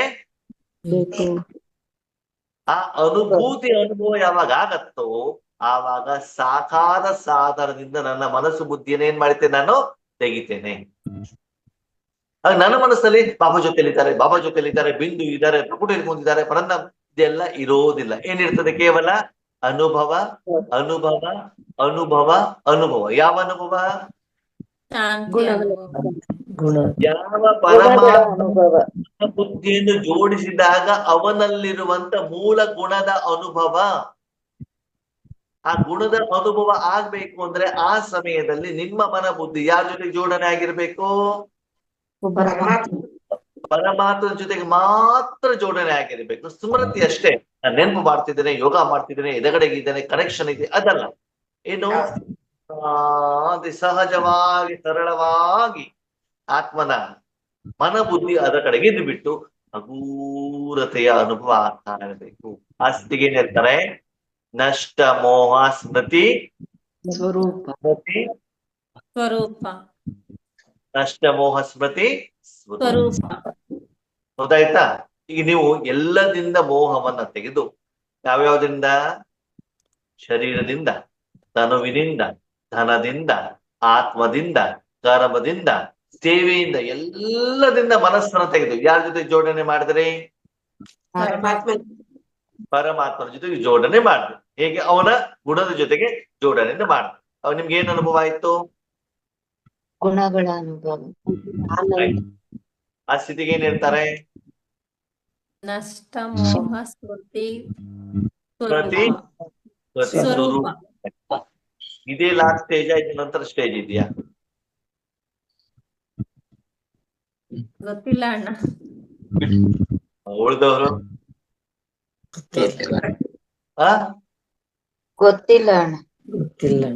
ಇಲ್ಲ. ಅದ್ ಹೇಳ್ಬಿಟ್ಟು ಒಂದು ವಿಷಯ ಮುಗಿದೋಯ್ತಲ್ಲ. ಏನೋ ಒಂದು ಹೇಳಿ ನೀವು ಒಪ್ಕೊಳ್ಳದೇನೆ ಮತ್ತು ಅಪ್ಪಾಸ್ ಇನ್ನೊಂದೊಂದು ಹೇಳ್ಬಿಟ್ಟು ಯಾಕೆ ಸುಮ್ನೆ ನಿಮ್ಮ ತಿಳಿಸ್ಕೊಳ್ಬೇಕು? ಬೇಗ ಬೇಗ ಹೇಳ್ಬಿಟ್ಟು ಮುಗಿತಲ್ವಾ? ಕೇಳಿ. ಅದರ ಮುಂದಿನ ಹಂತ ಯಾವುದು ಅಂತಂದ್ರೆ ನಷ್ಟ. ನೋಡಿ ಎಷ್ಟು ಸೂಕ್ಷ್ಮತೆ ಇದೆ ಯೋಗದ ಲೆವೆಲ್ಲು. ಒಂದೊಂದು ಹಂತಕ್ಕೆ ಒಂದೊಂದು ಹೆಸರವನ್ನ ಕೊಡ್ತಾರೆ ಬಾಬಾ. ನಷ್ಟ ಮೋಹ ಸ್ಮೃತಿ ಸ್ವರೂಪ ಅಂತಂದ್ರೆ ನೀನು ಭಗವಂತನ ರೂಪದ ಜೊತೆ ಕನೆಕ್ಟ್ ಆಗಿದೀಯಾ. ಏನಾಗಿದೀಯಾ? ರೂಪದ ಜೊತೆಗೆ ಏನಾಗಿದ್ದೀರಿ? ಜೋಡಣೆ ಆಗಿದೆ ಅಷ್ಟೇ. ಜೋಡಣೆ ಆದ್ಮೇಲೆ ಏನಾಗ್ತದೆ ನಿಮ್ಗೆ? ಗಾಳಿ ಮುಂದೆ ಟಚ್ ಆಗ್ತಾ ಇದೆ. ಗಾಳಿ ಬಂದು ಟಚ್ ಆಗ್ತದೆ. ಮುಂದೆ ಅನುಭವ. ಬೆವರು ಕಡಿಮೆ ಆಗ್ತಾ ಇದೆ ತಾನೆ? ಹಗುರತೆ ಆಗ್ತಾ ಇದ್ದಾನೆ. ಓಕೆ, ಫಲ ಸಿಗ್ತಾ ಇದೆ ತಾನೆ? ನೀವು ಪುರುಷಾರ್ಥ ಕರ್ಮ ಏನ್ ಮಾಡಿದ್ರಿ? ಮನಸ್ಸನ್ನು ಎಲ್ಲದಿಂದ ತೆಗೆದು ಪರಮಾತ್ಮನಲ್ಲಿ ಇಟ್ರಿ. ಅದು ಒಂದು ಹಂತ. ಅಂದ್ರೆ ಉಪ್ಪಿಟ್ಟನ್ನ ತಗೊಂಡು ಹೋಗ್ಬಿಟ್ಟು ನಾಲ್ಗೆ ಮೇಲೆ ಇಡೋದು ಒಂದು ಹಂತ. ಅದು ಪುರುಷಾರ್ಥ, ಅದು ಪ್ರಯತ್ನ, ಅದು ಕರ್ಮ. ನಾಲ್ಗೆ ಮೇಲೆ ಇಟ್ಟ ಮೇಲೆ ಅನುಭವ ಆಗೋದು ಏನದು? ಪ್ರಾರಬ್ಧ, ಅದು ಫಲ. ಇದು ಪುರುಷಾರ್ಥ, ಅದು ಫಲ. ಕರ್ಮವನ್ನ ಮಾಡುವಂಥದ್ದು ಪುರುಷಾರ್ಥ. ಪುರುಷಾರ್ಥ ಮಾಡಿದ್ಮೇಲೆ ಕರ್ಮದ ಫಲದ ಜೊತೆಗೆ ನಾನೇನಾಗ್ಬೇಕು? ಕನೆಕ್ಟ್ ಆಗ್ಬೇಕು. ಓಕೆ, ಮಸಾಲೆ ದೋಸೆ ಮಾಡ್ಬೇಕಂದ್ರೆ ಏನ್ ಮಾಡ್ಬೇಕು? ಅಕ್ಕಿ ನೆನ್ಸಿ ರುಬ್ಬಿ ಬೀಸಿ ಮಾಡಿ ದೋಸೆ ಮಾಡಿ ಎಲ್ಲ ಮಾಡಿ ಅದಂತ ನಾಲ್ಗೆ ಮೇಲೆ ಇಡುವವರೆಗೂ ಏನು ಪ್ರಯತ್ನ. ಪ್ರಾರಬ್ಧ ಯಾವಾಗ? ಆ ರುಚಿ ಅನುಭವ ಮಾಡ್ಬೇಕಾದ್ರೆ ನಾಲ್ಗೆ ಮೇಲೆ ಇರುವಾಗ ಮಾತ್ರ. ಅದು ಅಲ್ಲಿ ಗಮನ ಕೊಟ್ಟರೆ ಮಾತ್ರ. ಅವಾಗ ನೀವು ಮೊಬೈಲ್ ಫೋನ್ ಮತ್ತು ಟಿವಿ ನೋಡ್ತಾ ಇದ್ರೆ ಅಂದ್ರೆ ಪ್ರಾರಬ್ಧದ ಕಡೆಗೆ ಅನುಭವ ನಿಮ್ಗೆ ಆಗೋದಿಲ್ಲ. ಹಾಗೆ ನಷ್ಟ ಮೋಹ ಸ್ಮೃತಿ ಸ್ವರೂಪದ ನೆಕ್ಸ್ಟ್ ಸ್ಟೇಜ್ ನಷ್ಟ ಮೋಹ ಸ್ಮೃತಿ ಲಬ್ಧ. ನೀವು ಕನೆಕ್ಷನ್ ಆಗಿದ್ದು ಒಂದು ಹಂತ. ಸ್ಮೃತಿ ಲಬ್ಧ ಅಂತಂದ್ರೆ ನೀವಲ್ಲಿ ಇಟ್ಟ ನಂತರದಲ್ಲಿ ಭಗವಂತನ ಶಕ್ತಿಯ ಅನುಭವ ಆಗ್ತಾ ಇದೆ. ನೋಡಿ, ಸ್ಮೃತಿ ಸ್ವರೂಪದ ಮನಸ್ಸನ್ನು ಇಟ್ಟ ತಕ್ಷಣದಲ್ಲಿ ನಿಮಗೆ ಅನುಭವ ಆಗೋದಿಲ್ಲ ಆರಂಭದಲ್ಲಿ. ಯಾಕಂದ್ರೆ ಮನಬುದ್ಧಿ ಏನಾಗಿರ್ತದೆ? ಮಲೀನವಾಗಿರ್ತದೆ. ಅದರಲ್ಲಿ ಧೂಳು ತುಂಬಿಕೊಂಡಿರ್ತದೆ. ಯಾವಾಗಲೂ ಶುದ್ಧವಾಗತ್ತೋ ಆವಾಗ ಏನಾಗತ್ತೆ? ಹಗುರತೆ ಅನುಭವ. ನೀವು ಬಂದು ಕುತ್ಕೊಂಡ್ಬಿಟ್ಟ ತಕ್ಷಣ ಫ್ಯಾನ್ ಗಾಳಿ ಬರ್ತಾ ಇದ್ದು ಹಗುರತೆ ಅನುಭವ ಆಗೋದಿಲ್ಲ. ಯಾಕಂದ್ರೆ 45 ಡಿಗ್ರಿ ಟೆಂಪರೇಚರ್ ಇರ್ತದೆ. ಗಾಳಿ ಬಂದು ಬೀಸಿ ಬೀಸಿ ಬೀಸಿ ಬೀಸಿ ಬೀಸಿ 30, 28, 27 ಬಂದ ಮೇಲೆ ಆವಾಗ ಈಗ ಸ್ವಲ್ಪ ಆರಾಮ ಆಯ್ತು ಅನ್ಸತ್ತೆ ತಾನೆ? ಹಾಗೆ ಪ್ರಾರಬ್ಧದ ಕಡೆ ಗಮನ ಆಗ್ತದೆ. ನೀವು ಕನೆಕ್ಟ್ ಆಗಿದ್ದೀರಿ. ನಷ್ಟ ಮೋಹ ಸ್ಮೃತಿ ಸ್ವರೂಪ ಬಾಬನ ರೂಪ ಜೊತೆ ಕನೆಕ್ಟ್ ಆಗಿದ್ದೀರಿ, ಬಿಂದು ಜೊತೆಗಲ್ಲ. ಕನೆಕ್ಟ್ ಆದ ತಕ್ಷಣದಲ್ಲಿ ಫಲ ಸಿಕ್ಕಿದೆ ಅಂತ ಅರ್ಥ ಅಲ್ಲ. ಫಲ ಬರ್ತಾ ಇದ್ದರೂ ಕೂಡ ನಿಮ್ಗೆ ಅನುಭವ ಆಗೋದಿಲ್ಲ. ಕಾರಣ ಏನು? ಅಲ್ಲಿ ವಿಕಾರ ಇದೆ, ಮಲೀನತೆ ಇದೆ. ಪ್ರಾರಬ್ಧ ನಷ್ಟ ಮೋಹ ಸ್ಮೃತಿ ಲಬ್ಧ ಅಂತಂದ್ರೆ ಮೇಲಿರೋ ಕೊಳಕೆಲ್ಲ ಹೋಗಿ ಮನಸ್ಸಿನಲ್ಲಿ ಪತಿನೂ ನೆನಪಿಗೆ ಬರಬಾರ್ದು, ಮಕ್ಕಳು ನೆನಪಿಗೆ ಬರಬಾರ್ದು, ಯಾವ ಚಿಂತೆನೂ ಇರಬಾರ್ದು, ನಾನು ವಿಶ್ವ ಕಲ್ಯಾಣಕಾರಿ ಅಂತ ಅಟೆನ್ಷನ್ ಕೂಡ ಇರಬಾರ್ದು. ಅದೆಲ್ಲರಿಂದ ಮುಕ್ತವಾಗಿ ಭಗವಂತನ ಸಪ್ತ ಗುಣಗಳ ಅನುಭವ ಆಗಲಿಕ್ಕೆ ನಿಮ್ಗೆ ಆರಂಭ ಆಗಬೇಕು. ಲಬ್ಧ, ಅದು ಸಿಕ್ಕಿದೆ. ಈಗ ನೀವು ಸಾಧನ ಜೊತೆ ಕನೆಕ್ಟ್ ಆಗಿದಿರೋ ಫಲದ ಜೊತೆ ಕನೆಕ್ಟ್ ಆಗಿದಿರೋ? ಫಲದ ಜೊತೆ ಕನೆಕ್ಟ್ ಆದಾಗ ಅದು ನಿಮ್ಗೆ ಅನುಭವ ಆಗ್ಬೇಕು. ಲಬ್ಧ, ಅದು ನನಗೆ ಸಿಕ್ಕಿದೆ, ಅದು ನಾನು ಅನುಭವ ಮಾಡ್ತಾ ಇದ್ದೀನಿ. ಓಕೆ, ಅದಕ್ಕೆ ಲಾಸ್ಟ್ ಸ್ಟೇಜ್ ಯಾವುದು? ನಷ್ಟ ಮೋಹ ಅದು ಸ್ಮೃತಿಯ ರೂಪದಲ್ಲಿ ಇರ್ಬೇಕೆ ಹೊರತು ನಾನು ನೆನ್ಪು ಮಾಡ್ತಿದ್ದೇನೆ, ನಾನು ಬಾಬಾ ಜೊತೆ ಯೋಗ ಮಾಡ್ತಿದ್ದೇನೆ, ಅದ್ರಲ್ಲಿ ಬಾಬಾ ಇದ್ದಾರೆ, ನಾನು ಒಳಗಡೆ ಇದ್ದೇನೆ, ಇದೆಲ್ಲ ಪುರುಷಾರ್ಥ. ಆದ್ಮೇಲೆ ಮಸಾಲೆ ದೋಸೆ ತಿನ್ಬೇಕಾದ್ರೆ ನಾನು ಕೈಯಲ್ಲಿ ಹಿಡಿದಿದ್ದೇನೆ, ಮಸಾಲೆ ದೋಸೆ ರೌಂಡ್ ಆಗಿದೆ, ಅದ್ಮೇಲೆ ಆಲೂಗಡ್ಡೆ ಪಲ್ಯ ಇದೆ ಅಂದ್ಬಿಟ್ಟು ಹೇಳ್ತಾ ತಿಂತೀರಾ? ಏನ್ ಮಾಡ್ತೀನಿ? ಯಾವ ಬಣ್ಣದಾದ್ರೂ ಇರ್ಲಿ, ಯಾವ ಎಣ್ಣೆನಾದ್ರೂ ಹಾಕಿಲ್ಲ, ಯಾವ ಬಂಡಿಲಾದ್ರೂ ಮಾಡಿದ್ದಿಲ್ಲ, ನಮ್ಗೆ ಅವಾಗ ಬೇಕಾಗಿರೋದೇನು? ರುಚಿ. ಸುರುಚಿ ಫೈನಲಿ ಭಗವಂತನಿಂದ ನಮ್ಗೆ ಏನ್ ಬೇಕು ಹೇಳಿ ನೋಡೋಣ. ಭಗವಂತನ ಏನ್ ಬೇಕು? ಶಾಂತಿ, ಸುಖ, ಸಂತೋಷ, ಆನಂದ, ನೆಮ್ಮದಿ ತಾನೆ. ಪ್ರಪಂಚದವ್ರಿಗೆ ಏನ್ ಬೇಕು? ಅದೇ ಬೇಕು. ಸತ್ಯುಗದಲ್ಲಿ ಏನ್ ಬೇಕು? ಅದೇ ಬೇಕು. ಫೈನಲಿ ನಿಮ್ಗೆ ಏನ್ ಬೇಕು ಅದ್ರ ಜೊತೆ ಕನೆಕ್ಟ್ ಆಗಿ. ಈಗ ಕ್ಲಾಸ್ ಯಾರು ಮಾಡ್ತಿದ್ದಾರೆ? ಆ ಆತ್ಮ ಮಾಡ್ತಾ ಇದೆ. ನಿಮಿತ್ತವಾಗಿ ಯಾರಿದ್ದಾರೆ? ಯೋಗೀಶ್ ಅಣ್ಣ. ಹೌದಾ? ಯೋಗೇಶ್ ಅನ್ನ ಮಾಡ್ತಿದ್ರೆ ಯೋಗೇಶ್ ಅನ್ನ ಶರೀರಕ್ಕೊಂದು ಮೀಸೆ ಇದೆ, ಕಣ್ಣಿಗೆ ಒಂದು ಚಸ್ಮಾ ಇದೆ, ಓಕೆ, ವೈಟ್ ಶರ್ಟ್ ಇದೆ, ಒಂದು ಬ್ಯಾಡ್ಜ್ ಇದೆ. ಓಕೆ, ನೀವು ಜ್ಞಾನ ಕೇಳ್ತಾ ಕೇಳ್ತಾ ಹೋದಾಗ ನಿಮ್ದು ಮೀಸೆ ಕಡೆಗೆ, ಚಸ್ಮಾದ ಕಡೆಗೆ, ಮುಖದ ಕಡೆಗೆ, ಕೂದಲಿಲ್ಲದೆ ಇರುವಂತ ತಲೆ ಕಡೆಗೆ, ಬಟ್ಟೆ ಕಡೆ ಗಮನ ಹೋಗುತ್ತಾ? ಇಲ್ಲ ಅಣ್ಣ, ಕೊಂಡಾಗ ಇಲ್ಲ. ಏನಾಗತ್ತೆ? ಇದೆಲ್ಲ ಕಾಣುತ್ತೆ, ನಾರ್ಮಲ್ ಎಲ್ಲರೂ ಕಾಣುತ್ತಲ್ವಾ? ಅದ ಜ್ಞಾನವನ್ನು ನಾವು ಅರ್ಥ ಮಾಡ್ಕೊಳ್ತಾ ಹೋದಾಗ ಈ ವಸ್ತುವಿನಿಂದ ನಮ್ಮ ಮನಸ್ಸು ಆಟೋಮೆಟಿಕಲಿ ದೂರವಾಗ್ತದೆ. ಜ್ಞಾನವನ್ನ ಅರ್ಥ ಮಾಡ್ಕೊಳ್ಳುವಂತ ಪ್ರಯತ್ನವನ್ನ ನಾವು ಮಾಡ್ತೀವಿ, ಹೌದಲ್ವ? ಹಾಗೆ ಮನಸ್ಸನ್ನ ಪರಮಾತ್ಮನಲ್ಲಿ ಇಡ್ತಾ ಹೋದಾಗ ಪರಮಾತ್ಮನ ಗುಣದ ಜೊತೆಗೆ ನನಗೆ ಬೇಕಾದ್ರೂ ಫಲದ ಜೊತೆಗೆ ನಾನು ಹೆಚ್ಚಿಗೆ ಕನೆಕ್ಟ್ ಆಗ್ಬೇಕು ಹೊರತು ಪುರುಷಾರ್ಥದ ಜೊತೆಗೆ ಅಲ್ಲ. ಈಗ ಹೇಳಿ, ಸಂಗಮಯುಗದಲ್ಲಿ ಪುರುಷಾರ್ಥ ಜಾಸ್ತಿ ಬೇಕು, ಪ್ರಾರಬ್ಧ ಜಾಸ್ತಿ ಬೇಕು? ಏನ್ ಬೇಕು? ಜೀವನ ಪೂರ್ತಿ ಮನೆ ಕಟ್ತಾನೆ ಇರಿ, ಮನೆ ಜೊತೆ ಇರುವಂತ ಸುಖದ ಅನುಭವನೇ ಮಾಡಿ. ಇವತ್ತು ಸ್ಕ್ರೀನ್ ಪ್ರಾರಬ್ಧ ಆಗ್ಬೇಕಂದ್ರೆ ಪುರುಷಾರ್ಥ ತೀವ್ರವಾಗಿ ಮಾಡ್ಬೇಕು. ಪುರುಷಾರ್ಥ ಜಾಸ್ತಿ ಬೇಕು, ಪ್ರಾರಬ್ಧ ಜಾಸ್ತಿ ಬೇಕು? ಪುರುಷಾರ್ಥ ಪ್ರಾರಬ್ಧ ಪ್ರಾರಬ್ಧ ಜಾಸ್ತಿ ಸಿಕ್ಕಾಗ ಪುರುಷಾರ್ಥ automatic ಆಗಿ. ಹೊಲ ಜಾಸ್ತಿ ಬೇಕು ಆದ್ಮೇಲೆ. ಮನೆ ಕಟ್ಲಿಕ್ಕೆ 1 ವರ್ಷ ಇರ್ಬೇಕು, 100 ವರ್ಷ ಅಂತ ಆಗ್ತಿದೆ. ಪ್ರಾರಬ್ಧಕ್ಕೆ ಹೆಚ್ಚಿನ ಪ್ರಾಮುಖ್ಯತೆ ಹೇಳ್ಕೊಡಿ. ನಮ್ದೇನಾಗ್ತದೆ ಅಂತಂದ್ರೆ ಪುರುಷಾರ್ಥಕ್ಕೆ ಗಂಟೆ ಕಟ್ಲೆ, ಪ್ರಾರಬ್ಧಕ್ಕೆ 1 ಸೆಕೆಂಡ್. ಆಮೇಲೆ ಜೀವನ ಪೂರ್ತಿ ನೀವು ಸಂಗಮಯುಗದ ಪುರುಷಾರ್ಥ ಮಾಡ್ತಾ ಇದ್ರೆ ಸಂಗಮಯುಗದ ಪ್ರಾರಬ್ಧದ ಅನುಭವ ಮಾಡೋದು ಯಾವಾಗ? ಮಾಯೆಯ ಪ್ರಭಾವ ಅತಿ ಇದ್ದಾಗ ಏನ್ ಮಾಡೋದು ಅಣ್ಣ? ಅದಕ್ಕೆ ಇದೆಲ್ಲ ಹಂತಗಳು ಹೇಳಿದ್ದು. ಮಾಯಿಂದ ದೂರ ಆಗ್ಬೇಕಂದ್ರೆ ಈ ಹಂತವನ್ನು ನೀವು ಬರ್ತಾ ಹೋದಾಗ ಮಾಯೆ ಕಡಿಮೆ ಆಗ್ತಾ ಇರ್ತದೆ. ವಿಕಾರ ಮಾಯಿಂದ ದೂರ ಆಗ್ಬೇಕು ಹೇಳಿದ್ರು. ಕುಟುಂಬದಲ್ಲಿ ಇದ್ದು ಮಾಡಿ ಅಂತ ಹೇಳ್ತೀರಾ, ಅವಾಗ ಹೆಂಗಾಗುತ್ತೆ ಅದು? ನಾವೇನ್ ಮತ್ತೆ ಹೊರಗಡೆಗೆ ಇದ್ ಮಾಡಿದೀವ? ನಾವು ಕುಟುಂಬದಲ್ಲೇ ತಾನೇ ಇದ್ದೀವಿ. ನಾನಲ್ಲಿ ಬಿಡ್ತಾನೆ ಮಾಡ್ತಿದ್ದೇನೆ. ನೀವೇನನ್ನೋರೆ ಸರೆಂಡರ್ ನೀವು ಮಾಡ್ಬಿಡ್ಬೋದು ಅಂತ ನನಗೆ ಹೇಳ್ಬಿಡಿ. ನಾನು ಕುಟುಂಬದಲ್ಲಿ ಇದ್ದೇನೆ, ನಾನು ಸಂಸಾರ ನಡೆಸ್ತಾ ಇದ್ದೇನೆ. ನಿಮ್ಮಾಗ ಮದ್ವೆ ಆಗಿಲ್ಲ ಅಷ್ಟೇ, ಸರಿನಾ? ನಿಮ್ಗೆ ಓದ ಮಕ್ಳಿಂದ ನಮ್ಗೆ ವಿಷಯದಲ್ಲಿ ಇರೋರು ಎಲ್ಲರೂ ಮಕ್ಳೇ, ಅವ್ರೆಲ್ಲರೂ ನೋಡ್ಕೊಳ್ಬೇಕು, ಅವ್ರನ್ನೆಲ್ಲ ಸಂಪಾದನೆ ಮಾಡ್ಕೊಳ್ಬೇಕು, ಸರಿನಾ? ನೀವೊಂದ್ಸಲ ಬಂದ್ಬಿಟ್ಟು ನೋಡಿ ನಮ್ ಕಷ್ಟ ಏನು ಅಂತ ಗೊತ್ತಾಗ್ತದೆ. ಆ ಕಷ್ಟ ಇದು ನಮ್ ಕಷ್ಟ ಅಂತ ಅನಿಸ್ತಾ ಇಲ್ಲ, ಯಾಕಂದ್ರೆ ನಮ್ಮ ಅಪ್ಪ ಇದ್ದಾರೆ. ನೀವು ಧಾರಣೆ ಮಾಡ್ಕೊಳ್ತಾ ಹೋಗಿ, ಕಾರ್ಯದಲ್ಲಿ ತರ್ತಾ ಹೋಗಿ, ವಿಧಿವಿಧಾನವನ್ನು ಅಪ್ಲೈ ಮಾಡ್ಕೊಳ್ತಾ ಹೋಗಿ. ಸರಿ, ಸಾಲ ಜಾಸ್ತಿ ಇರೋದಕ್ಕೆ ತೊಂದ್ರೆ ಆಗ್ತಾ ಇದೆ ಆದ್ಮೇಲೆ ದುಡ್ಡು ಪೇಮೆಂಟ್ ಮಾಡ್ತಾ ಹೋಗಿ. ಸಾಲ ಕಡಿಮೆ ಆಗುತ್ತೋ ಆಗಲ್ಲ? ಸಂಪಾದನೆ ಮಾಡೋದಿಲ್ಲ ಅಂತಂದ್ರೆ, ಪೇಮೆಂಟ್ ಮಾಡಿಲ್ಲ ಅಂತಂದ್ರೆ ಎಲ್ಲಿಂದ ಕಡಿಮೆ ಆಗತ್ತೆ? ಸಂಪಾದನೆ ಮಾಡಿ, ಸಾಲ ತೀರಿಸಿ. ಅವಾಗ ಯಾರು ಸಾಲಗಾರ ಬರೋದಿಲ್ಲ ನಿಮ್ಮ ಹತ್ರ, ನಿಮ್ಗೆ ಸಮಸ್ಯೆ ಬರೋದಿಲ್ಲ. ಓಕೆ, ಸ್ವಲ್ಪ ಸಾಲ ತೀರಿಸಿ ದೊಡ್ಡ ಪ್ರಮಾಣದಲ್ಲಿ ಬರ್ತಾರೆ, ಏನ್ ತೊಂದರೆ ಇಲ್ಲ.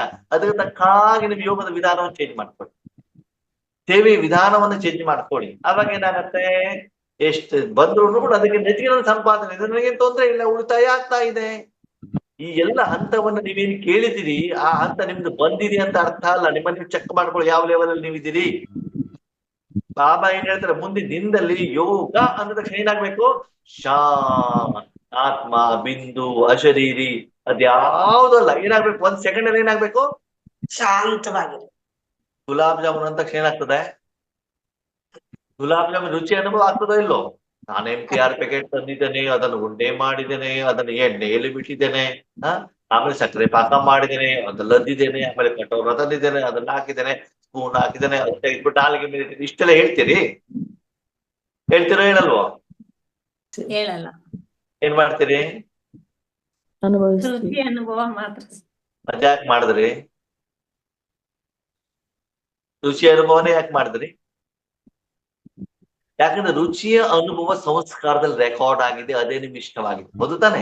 ಹಾಗೆ ಯೋಗ ಮಾಡಿ ಮಾಡಿ ಮಾಡಿ ಮಾಡಿ ಯೋಗದ ಸುಖದ ಅನುಭವ ಸಂಸ್ಕಾರದಲ್ಲಿ ರೆಕಾರ್ಡ್ ಆಗಿದ್ದಿದ್ರೆ ಅವಾಗ ನಿಮ್ ಪುರುಷಾರ್ಥ ಇಷ್ಟ ಆಗುತ್ತೋ ಪ್ರಾರಬ್ಧ ಇಷ್ಟ ಆಗುತ್ತೆ? ಪ್ರಾರಬ್ಧ ಇಷ್ಟ ಅಂತಂದ್ರೆ ಬಟ್ಟಿಯನ್ನು ಬರ್ಬೇಕು, ಎರಡೆರಡು ದಿನ ಮೂರ್ ದಿನ ಕುತ್ಕೊಳ್ಬೇಕು, ಮನಸ್ಸನ್ನ ಎಲ್ಲ ಕಡೆಯಿಂದ ತೆಗಿಬೇಕು, ಅಲ್ಲೂ ಕೊಡುವಂತ ಊಟವನ್ನ ಮಾಡ್ಬೇಕು. ಆವಾಗ ಗೊತ್ತಾಗ್ತದೆ ರುಚಿ ಹೆಂಗಿದೆ. ಅವಾಗ ತುಂಬಾ ಸಮಯ ತಗೊಳುತ್ತೆ ಅಣ್ಣ, ನೀವ್ ಹೇಳೋದೆಲ್ಲ ಫುಲ್ ರೀಚ್ ಆಗುತ್ತೆ. ಮಾಡ್ಬೇಕು. ಸುಮ್ಮನೆ ಲಕ್ಷ್ಮೀನಾರಾಯಣ ಕೊಟ್ಟು ಸುಮ್ಮನೆ ಸಿಗೋದಿಲ್ಲ. ಅವಾಗ ಮಾಯ ತಗೊಂಡೋಗಿ ಪಕ್ಕಕ್ಕೆ ಕೂರ್ಸಿರುತ್ತಲ್ವ ಅಣ್ಣರೇ, ಏನ್ ಹೇಳಿ? ಮಾಯೆ ಅಟ್ಯಾಕ್ ಮಾಡಿ ನಮ್ಮನ್ನ ಅಷ್ಟ ತನಕ ರೀಚ್ ಆಗಕ್ ಬಿಡೋದಿಲ್ವಲ್ಲ ಅವಾಗ. ಯಾರಿಗ್ ಬಂದಿಲ್ಲ? ಬ್ರಹ್ಮಭವನಿಗೆ ಬಂದಿಲ್ವಾ? ಮಮ್ಮನಿಗೆ ಬಂದಿಲ್ವಾ? ಯಾರಿಗ್ ಬಂದಿದೆ? ಎಲ್ಲರಿಗೂ ಕೂಡ ಬಂದಿದೆ. ಮಾಯೆಯ ಮೇಲೆ ಯುದ್ಧ ಮಾಡಿ ಜಯ ಗಳಿಸಿರ್ತಾನೆ ವಿಜಯ ಅಂತ ಹೇಳ್ತಾನೆ. ಸ್ಕೂಲಲ್ಲಿ ವಿದ್ಯಾರ್ಥಿಗಳಿಗೆ ಎಕ್ಸಾಮೇ ಇಲ್ಲ ಅಂತಂದ್ರೆ ಪಾಸ್ ಮಾಡೋದು ಹೇಗೆ? ಎಕ್ಸಾಮ್ ಇರುತ್ತಾನೆ. ಎಕ್ಸಾಮ್ ಇದ್ದಾಗ ತಾನೆ ನಿಮ್ಗೆ ಎಷ್ಟು ಗೊತ್ತಾಗಿದೆ ಅಂತ ಗೊತ್ತಾಗೋದು. ಆದ್ಮೇಲೆ ಗೊತ್ತಿಲ್ಲ, ಅದು ಮಾಯಿ ಎಲ್ಲ ನಮ್ದೇ ವೀಕ್ನೆಸ್. ನಾವ್ ಹೆಸರು ಕೊಟ್ಟಿದೀವಿ ಮಾಯೆ, ರಾವಣ. ಮಾಯೇನೂ ಇಲ್ಲ, ರಾವಣನೂ ಇಲ್ಲ, ನಮ್ಮ ವೀಕ್ನೆಸ್ಗಳು. ಅದಕ್ಕೆ ನಾವ್ ಹೆಸರು ಕೊಟ್ಕೊಂಡ್ಬಿಟ್ಟು ಈಶ್ವರಿ ಸುಖವನ್ನು ಅನುಭವ ಮಾಡೋದು ಬಿಟ್ಬಿಟ್ಟು ಕಾಮ ವಿಕಾರಕ್ಕೆ ಹೋಗಿದ್ದೀವಿ. ಊರ್ ನೋಡ್ಬೇಕು, ರುಚಿ ಬೇಕು, ಅದ್ ಬೇಕು, ಇದು ಬೇಕು ಅಂತ ಬಿಟ್ಟು ನಿಧಾನ ಜ್ಞಾನವನ್ನು ಅರ್ಥ ಮಾಡ್ತಾ ಮಾಡ್ತಾ ಮಾಡ್ತಾ ಹೋದಾಗ ನಿಧಾನಕ್ಕೆ ನಾವು ಪರಮಾತ್ಮನ ಕಡೆಗೆ ಹೋಗ್ತಾ ಇರ್ತೀವಿ. ಅವಾಗ ಇದೆಲ್ಲ ಬೇಡ ಅಂತ ಅನಿಸ್ತಾ ಸಾಧನೆಯನ್ನ ಮಾಡ್ಬೇಕು. ಸುಮ್ನೆ ಜ್ಞಾನವನ್ನ ಕೇಳಿದ್ರೆ ಏನಾಗೋದಿಲ್ಲ, ಪಂಡಿತರಾಗ್ತಿದೆ ಅಷ್ಟೇ. ಜ್ಞಾನ ಕೇಳಲಿಕ್ಕೆ ಮತ್ತು ಬೇರೆ ಜ್ಞಾನವನ್ನ ಹೇಳಲಿಕ್ಕೆ. ಪಂಡಿತರಾಗ್ಬೇಕು, ಆಗ್ಬಾರ್ದು. ಪಂಡಿತರಾಗ್ಬೇಡಿ, ಆಮೇಲೆ ಗಿಳಿನೂ ಆಗ್ಬೇಡಿ. ಪ್ರಾಕ್ಟಿಕಲಿ ನಿಮ್ಮ ಜೀವನದಲ್ಲಿ ನೀವು ತಂದಿದ್ರೆ ನೀವು ಯಾರಿಗೂ ಜ್ಞಾನ ಹೇಳಬೇಕಾಗಿದ್ದಿಲ್ಲ. ಆದ್ಮೇಲೆ ಇನ್ಮೇಲೆ ಜ್ಞಾನ ಹೇಳುವಂತ ಸಮಯ ಅಲ್ಲ, ಶಕ್ತಿಯನ್ನ ಕೊಡುವಂತ ಸಮಯ. ಓಕೆ, ಅದಕ್ಕಾಗಿ ನಷ್ಟ ಮೋಹ ಸ್ಮೃತಿ ಲಬ್ಧ, ಎಲ್ಲರಿಂದ ಮೋಹ ತೆಗೆದು ಭಗವಂತನ ಜೊತೆಗೆ ಅಟೆನ್ಷನ್ ಇಟ್ಬಿಟ್ಟು, ಗಮನವನ್ನು ಇಟ್ಬಿಟ್ಟು ನನಗೇನು ಫಲ ಬೇಕು ಅಂತ ಫೈನಲಿ ನಾನು ಭಗವಂತನ ಹೋಗೋದು ಯಾಕೆ? ಶಾಂತಿ ಪಡಿಲಿಕ್ಕೆ. ಫ್ಯಾನ್ ಕೆಳಗಡೆ ಕುತ್ಕೊಂಡಿದ್ದಾಕೆ? ಫ್ಯಾನ್ ಸುಖ ಅನುಭವ ಮಾಡ್ಲಿಕ್ಕೆ. ಮಸಾಲೆ ದೋಸೆ ತಿಂದಿದ್ಯಾಕೆ? ರುಚಿ ನೋಡ್ಲಿಕ್ಕೆ. ಫೈನಲ್ ನನಗೇನು ಫಲ ಬೇಕು, ಫಲದ ಜೊತೆ ಕನೆಕ್ಟ್ ಆಗೋದು. ನೋಡಿ ಆದ್ಮೇಲೆ ಇಷ್ಟು ಸ್ಟೇಜ್ ಬರ್ಬೇಕು ಅಂದ್ರೆ ಎಷ್ಟು ಹಂತ ದಾಟ್ಬಿಟ್ಟು ಬರ್ಬೇಕಾಯ್ತು ನಾವು. ದೇಹಾಭಿಮಾನದಿಂದ ಹಿಡಿದು ಎಲ್ಲಿಗೆ ಬಂದು ತಲುಪಿದೀವಿ ಇವಾಗ? ನನಗೆ ಬೇಕಾಗಿರುವಂತ ಫಲದಕ್ಕೆ ಬಂದು ಟಚ್ ಆಗಿದೀವಿ ಅಷ್ಟೇ. ಟಚ್ ಆಗಿದೀವಿ ಇವಾಗ. ಇನ್ನು ಮೇಲೆ ನಾನು ಅನುಭವಿಸಿ ಸಾಲ ಎಲ್ಲ ತೀರಿಸಿ ನಂದೆಲ್ಲ ಸಂಕಷ್ಟ ದೂರ ಆದ್ಮೇಲೆ ಬೇರೆಯವ್ರಿಗೆ ಏನ್ ಮಾಡ್ಬೋದು? ಸೇವೆ ಮಾಡಬಹುದು. ನಮಗೆ ಅನುಭವ ಆಗ್ತಾ ಇಲ್ಲ, ನಮ್ಮ ಹತ್ರನೇ ಹಣ ಸಂಪಾದನೆ ಇಲ್ಲ, ಬೇರೆಯವ್ರನ್ನ ದುಡ್ಡು ಕೊಡ್ತೀವಿ ಅನ್ನೋದು ಹೆಂಗಿದೆ ಆಗ್ಬಿಡ್ತದೆ. ಅಣ್ಣ ಸ್ಕೂಲಿಗೆ ಅಡ್ಮಿಷನ್ ಆಗಿತ್ತು, ಈಗ ಎಕ್ಸಾಮ್ ಮುಗಿಯೋ ಟೈಮ್ ಬಂತು. ಅಟೆಂಡೆನ್ಸ್ ಸ್ಕೂಲಿಗೆ ಅಡ್ಮಿಷನ್ ಆಗಿ ಎಷ್ಟು ಜನ ಅಡ್ಮಿಷನ್ ಆಗಿದ್ರು, ಎಕ್ಸಾಮ್ ಬರೋ ಹೊತ್ತಿಗೆ ಎಷ್ಟು ಜನ ಇದಾರೆ ಅಂತ ಸ್ಕೂಲಲ್ಲಿ. ಈಗ ನೋಡಿ, ಇನ್ನು ಎಕ್ಸಾಮ್ ಬೇರೆ ಬೇರೆ ಅಂತ ಇರ್ತದೆ. 1ನೇ ಕ್ಲಾಸ್ ಪಾಸ್ ಮಾಡ್ಲಿಕ್ಕೆ 3-4 ಜನ ಇರ್ತಾರೆ, 3-4 ಎಕ್ಸಾಮ್ ಮಾಡ್ತಾರೆ. 2ನೇ ಕ್ಲಾಸ್, 3ನೇ ಕ್ಲಾಸ್ ಮುಂದೆ ಹೋಗ್ತಾ ಹೋಗ್ತಾ ಹೋಗ್ತಾ ಅವ್ರಾಗೇನಾಗ್ತದೆ? ಜನ ಕಡಿಮೆ ಆಗ್ತಾ ಇರ್ತಾರೆ. ಓಕೆ, ಆ ಲೆವೆಲ್ ಮುಂದೆ ಕಡಿಮೆ ಆಗ್ತಾರೆ. ಅದ್ರ ಬಗ್ಗೆ ನಾವು ಚಿಂತೆ ಮಾಡೋದು ಬೇಡ. ಎಷ್ಟು ಜನ ಇದ್ರು, ಎಷ್ಟು ಜನ ಹೋದ್ರು ನಮ್ಗೆ ಬೇಡ. ನಾನು ಪರಿವರ್ತನೆ ಯಾರಾಗ್ಬೇಕು? ಬೇರೆಯವ್ರು ಎಷ್ಟು ಜನ ಇದ್ರು ನಮ್ಗೆ ಬೇಡ. ಬಾಬಾ ನನಗೆ ಬೇಕಾಗಿರೋ ಕೊಡ್ತಾ ಇದ್ದಾರಲ್ಲ, ನೀವು ಬಾಬಾ ಏನ್ ಕೊಡೋದಂದ್ರೆ ಮಾಡ್ತಾ ಮಾಡ್ತಾ ಹೋಗಿ, ಶಕ್ತಿಯನ್ನ ಕೊಡ್ತಾ ಹೋಗಿ, ಆವಾಗ ನೋಡಿ ಜನ ಹೆಂಗ್ ಕ್ಯೂನಲ್ಲಿ ಬರ್ತಾರೆ. ಇವಾಗ ಬರೀ ನಾವು ಜ್ಞಾನ ಕೊಡುವಂತ ಪ್ರಯತ್ನವನ್ನ ಮಾಡ್ತಿದೀವಿ ಹೊರತು ಆದ್ಮೇಲೆ ಶಕ್ತಿ ಕೊಡುವಂತ ಪ್ರಯತ್ನವನ್ನ ಮಾಡ್ತಾ ಇಲ್ಲ. ಅದಕ್ಕಾಗಿ ಮೊದಲನೇದಾಗಿ ನಾವಿಲ್ಲಿ ಈಶ್ವರಿ ವಿಶ್ವದಲ್ಲಿ ಮಾಡುವಂತ ದೊಡ್ಡ ತಪ್ಪು ಏನು ಗೊತ್ತಾ? ಜ್ಞಾನ ಕೇಳಿದ್ವಿ, ಹೋಗಿ ಜ್ಞಾನ ಹೇಳಿ ಶುರು ಮಾಡ್ಬೇಕು.